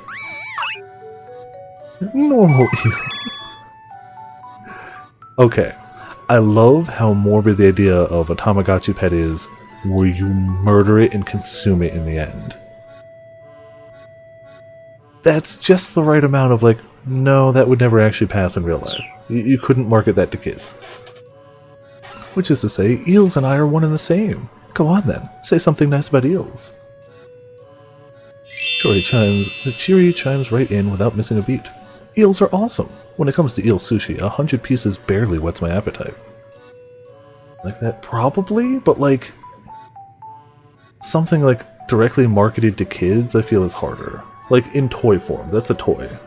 I didn't know there was a Steam game like that though, and that's interesting. I had no idea. So maybe I'm wrong, maybe it actually would work. You know, these two make quite a pair. It really means a lot to me, Cheery. Thank you. Thank you. I don't understand what any of this is about, but if it helps mend Mr. Bossman's wounded spirits, I guess I can't complain. I'll leave them to their devices and head for the storeroom. Games for kids, okay, probably not. This is definitely how Five Nights at Freddy's starts. Like, I think Ramen stated that... No, not Ramen. Either Ramen or... Somebody stated that, like, last stream. And, like... they're right. Okay, now where's the light switch? I fumble around in the dark, feeling for the switch box. My costume paws mute the sensations in my hand enough that even finding that is difficult. I battle the wall willy-nilly until eventually the lights come on. Apparently I found the switch, even if I didn't feel it. Whoa, what the heck is this? The storeroom is practically overflowing with shoddy goods. I feel like I can't hear anything. Yeah, there is actually sound coming out, and I can't hear any of it. Hold on. I wonder how long that's been going on. There it is. I don't think I've had audio on my end for a while. You guys should still be hearing things, but like... I was just like, oh, there hasn't been music for a bit. I need a new monitor. Mine is really dying. Just the headphones jack. The rest of the monitor works fine, but my second monitor doesn't have a headphones jack. This was originally a TV I'm using as a monitor, and this one is a... This is a computer monitor, so it doesn't have, like, HDMI input. I don't use it for gaming and stuff. So it's all through this one. I need to... If this dies, I can't hear anything. Whoops. A painting that looks like a child's scribblings. No jacks either. Yeah, it's a tough one. And, like, when I'm running PC stuff, it's fine, but, like, I need to be able to hear game audio, and I need it to not echo through the mic. An oddly shaped hat bearing the words, "Grow 2 inches, guaranteed." A cheap-looking pendant with a tag that says it's set with a miracle stone. Nope, I didn't hear a single bit of the eel. I didn't realize it was making sound effects. Well, you guys did, which, cool. I'm glad it didn't cut audio to the stream, which why would it? These stones are nothing more than simple glass beads that were purchased at 5,000 yen apiece. The seller claimed normally they sell for 10,000 a pop, but if you buy 100 of them, I'll give you half off, at which the buyer declared it really is a miracle, before joyfully agreeing to the purchase. The fact that someone like Bossman actually exists to buy these things is also kind of a miracle. It's like this is the knockoff boneyard where cheap products go to die. They break away from their pathetic herd knowing their time has come, and end up in this graveyard of a storeroom. Let's see. Anagachi, Anagachi. I quickly spy the cardboard box I'm looking for. Then I catch sight of a dark silhouette out of the corner of my eye. Eek! I yelp. You... It's one of them. All of Tama's lines are just perfect screen caps. Black, flat, quick, long antenna, often spotted in kitchens, sometimes, somehow. Their legs wind up in restaurant food. Ew. The size, the speed, the dark shape, it couldn't be anything else. It peers back at me from the shadow of the Anagachi box, the faint light catching the luster of its carapace. It looks ready to leap out at me at any moment. I need to act fast. This is going to be life or death. This determines the entire rest of the playthrough. I challenge it to single combat. I snatch up the box and make a run for it. You gotta vote for single combat. Does anybody second single combat with them?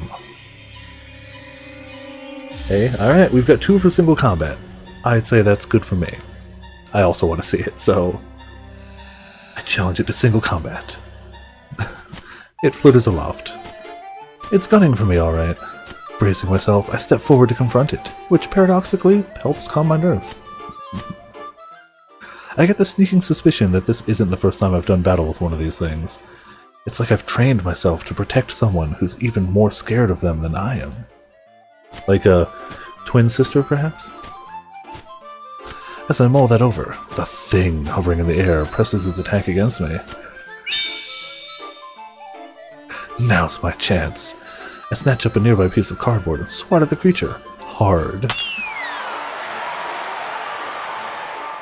If we had the dragon kick your ass into the Milky Way sound effect, this would be the placement. In fact, since we don't, it sails out the window in a graceful arc, then flutters away into the world beyond. Phew, at least we parted on mutually acceptable terms. Also good. Mutually acceptable terms? You batted it out a window! I didn't have to... Well, that's true. You didn't kill it. I didn't have to squash it or blast it with pesticide. Emptying the box labeled Anagachi, I scurry away from the graveyard of schlock merchandise. hilarious. This game is a gem. This game is a gem. Whew, I made it. When I get back to the break room, Mr. Bossman is still clutching Cheery's hands. An eel's super tasty when you salt broil it too. Thank you. But tempura style is probably the best. Thank you. Well, Mr. Bossman's spirits have certainly turned around.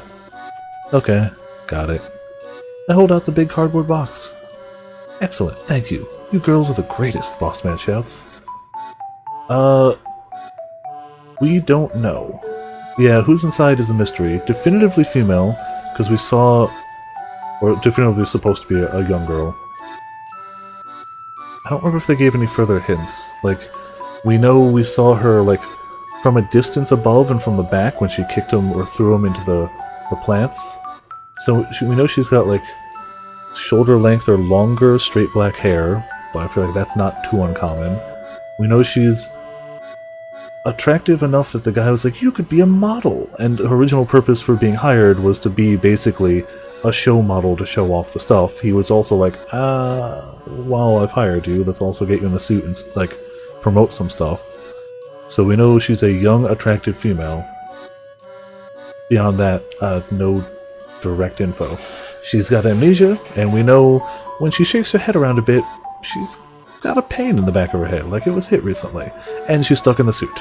She's not in there. She got in there originally to help sell some stuff in the street, give out free samples, but she's stuck in there now. The zipper won't move. It's on rental.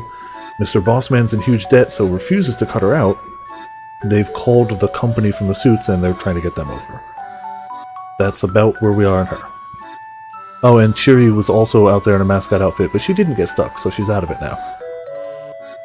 Excellent. Oh, yeah. His voice resounds with gratitude. The strange... Yes. Yeah, she's doing all this because she has a very overpowering compulsion to buy a $400 necklace, but she only has $200, and he's like, hey, you sell 100 of my drinks? $200 is what we're going to pay you, which is exactly enough to get the necklace. We do know that, too. You're right. Hey, that's it. I just got an amazing... He's still crying. Why don't the three of us start our own company? He's still crying. I'll pass. Both of them immediately. Cheery and I respond in unison. Maybe that's why he's still crying. Man, you two shot that one down quick. Ah well, for today, let's just focus on selling Burning Hammer. Yes, absolutely. He didn't make it. He bought it. His thing is, he keeps buying stuff in bulk at way too high a price. So, those bottles, like regular, let's say 16-ounce bottles, they didn't go into details. He bought 100 of them at a price so exorbitant that to make a product, he's trying to sell each bottle of a diet drink for $150. That's his plan to make back the money he spent on them. Things that you'd see at a store for $1, $2, $3. He wants $150 a bottle for 300 bottles so that he could pay off what he paid for them and make a little bit of a profit. The man's insane and impulsive, and buys anything the second somebody goes, you should buy this, in bulk. And so that's why he's in massive debt. And if we took an option that we could have taken earlier and tell two random dudes where a building is, he gets taken away before anything can happen. Like, we peek out in the hall and they're straight up just loan sharks and they drag him away. So yeah, and Tama is the one who actually gave the drink to Sasayama in the street, because that was her job. She was giving out free samples, and we had a choice between a random business suit dude or a disheveled homeless man, and we gave it to him while he was in cosplay, and that's how we killed our friend earlier. And this whole thing we're setting up is a demo, a big hype train for that death drink, yeah. Man, you two shot that... Oh, by the way, I ask, where is the Burning Hammer? There wasn't any in the storeroom, and I don't see any here either. Oh, that's right. It's out back in the loading dock. We should probably go bring it in. And bring the Anagachis with you, too. The recycling guy is going to be showing up soon. Come on, let's go.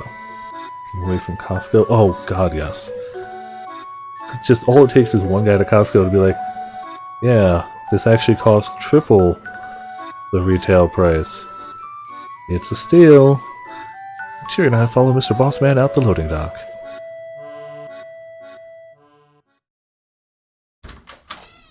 Oh no. But the loading dock, it turns out, is empty. There's no sign of the burning hammer anywhere. It's gone, Mr. Bossman murmurs.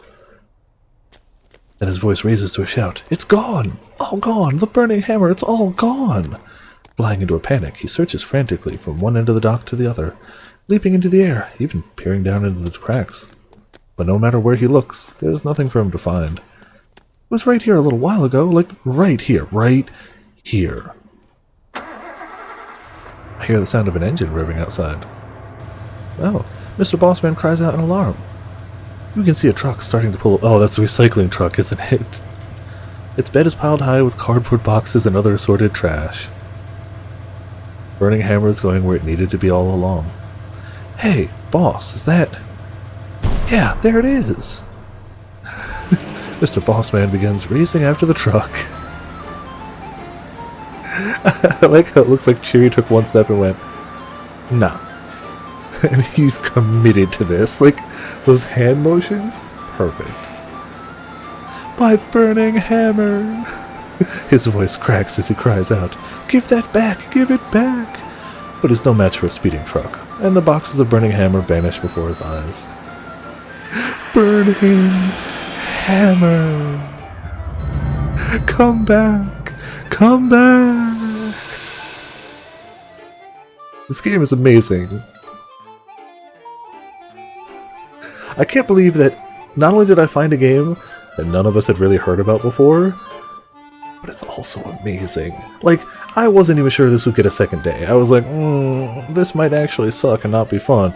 But here we are, like, I need to play more of this.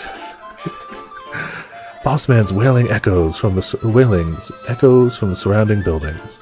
It's like something out of a movie. What the hell? What's up with that truck? I'm gonna... See, I feel like at this rate, after every stream, I'm gonna post 4 out-of-context screenshots to Twitter, because that's all you can post at a time is 4. I'm gonna have trouble narrowing it down. It's honestly gonna be hard narrowing it down to 4. What the hell's up with that truck, Tama? Who the heck was that? Hey, don't look at me, I reply. Huh? With all those piles of stuff, it looked just like that recycling guy. As soon as he says it, revelation dawns on his face. The recycling guy, he mutters. I can see the color draining from his face. The words, recycling guy, give me an idea. It was him. Maybe he thought he was picking up the Onagachis by mist. We have to find it! We have to find that truck! The man is absolutely besides himself. Chiri, Tama, you two split up and try to track it down. Wait, why don't we have to look for it? Again, Chiri and I speak in chorus. There's no sales demo, there's no money to pay you, and then all the work you've done will be for nothing. Right, when he puts it that way, I guess there isn't much of a choice. Somehow or another, we'll have to find that truck. They can't have gotten far, he continues. Now go hunt for it, like your life depends on it. Chiri and I look at each other and sigh. How do you want to do this, she asks. Want to search together, or should we split up? You know what? I'm gonna leave it here. This is like the point to end it. We got 1 minute left. Unless, I feel like if we pick something, we'll want to keep going. This is the perfect time. We'll dwell on this. I want to say Wednesday we'll do more of this. Monday we're set for tomorrow's Hollow Knight. Tuesday is going to be GU. I'm calling it a hunt-a-thon for crowns, see if we can get... Because I know all the ones Ramen has left are ones that suck to solo, so I want to be like, no, we're not going to do random hunts with viewers. We're farming crowns. Hopefully get the rest of it. We'll do this on Wednesday. Thursday, something called with potions. It's either going to be Neo post-game, or it's going to be a Code Vein, but I'm not sure yet. Undecided. Friday, I want to try and do more Etrian, if possible. We'll see. Saturday, I'm thinking Skullgirls. I'll update all this on the Discord, because I'm kind of just making it up as I go along. I really want to do more Skullgirls for Saturday, even though we had a blast with Smash yesterday. I want to get more Skullgirls in there. That's just my idea. We'll see. I also want to make sure this saved. I'm pretty sure it did. Hold on. Does it show it there? Yeah, then it should save. So yeah. This has been a night. I'm honestly really liking this game. I thought this was going to be a one-off goofy thing just to catch you all off guard with a live-action style visual novel. Who knew it was going to have Tava in it? Who knew it was going to be really simultaneously fun, funny, and also weirdly serious at times? It's like the perfect mix. Ah, damn. So yeah, let's see if we got anybody we can raid tonight. We got our raid from earlier. Let's see if we can pass it along. Sundays are weird. A lot of people don't go too late on Sundays, I feel. Yeah, like nobody's going. Okay. I'll let Auto-host grab it, because there's really nobody to toss it to again. Oh yeah, I can definitely see why this would make people take note. I'm shocked we didn't hear about it over here, but like, Danganronpa was also huge, and I didn't hear about it till later either. I heard of it through Afro and Calico, who read translations of the story online. Didn't even, like, the game wasn't even out in the States yet, so like, they got in early on that. But yeah, let's get ourselves... Oh wait, we got thanks for tonight. We obviously got big thanks to heckin' Chuck for the raid. Chuck raided us earlier, and Zelf raided us earlier as well. Big shoutouts to both of them. I don't think I actually typed a shoutout to either of them in chat, and I feel really bad for that, but I was distracted by the game and its weirdness and everything. And K-Mills raided too! We had a triple raid tonight! Hot damn. Crazy times. Fantastic times, though. We got ourselves a monster, a quote, a Discord. Oh man, quote 32 has proven to be accurate 3 years later. Almost 3 years. And, this is still the only sound effect for this. That's the only accurate sound effect for this game, right? That encompasses the entirety of the game so far. So yeah, thank you all for tuning in, thank you all for watching. I'm glad you guys seem to be having as fun with this as I am. I'm having a blast with this, and it seems you guys are too. So hell yeah, it's good all around. Like I said, I'll update the Discord with plans for the future streams for the next few days. This has been Viper of Viperland, and I'll see you all next time.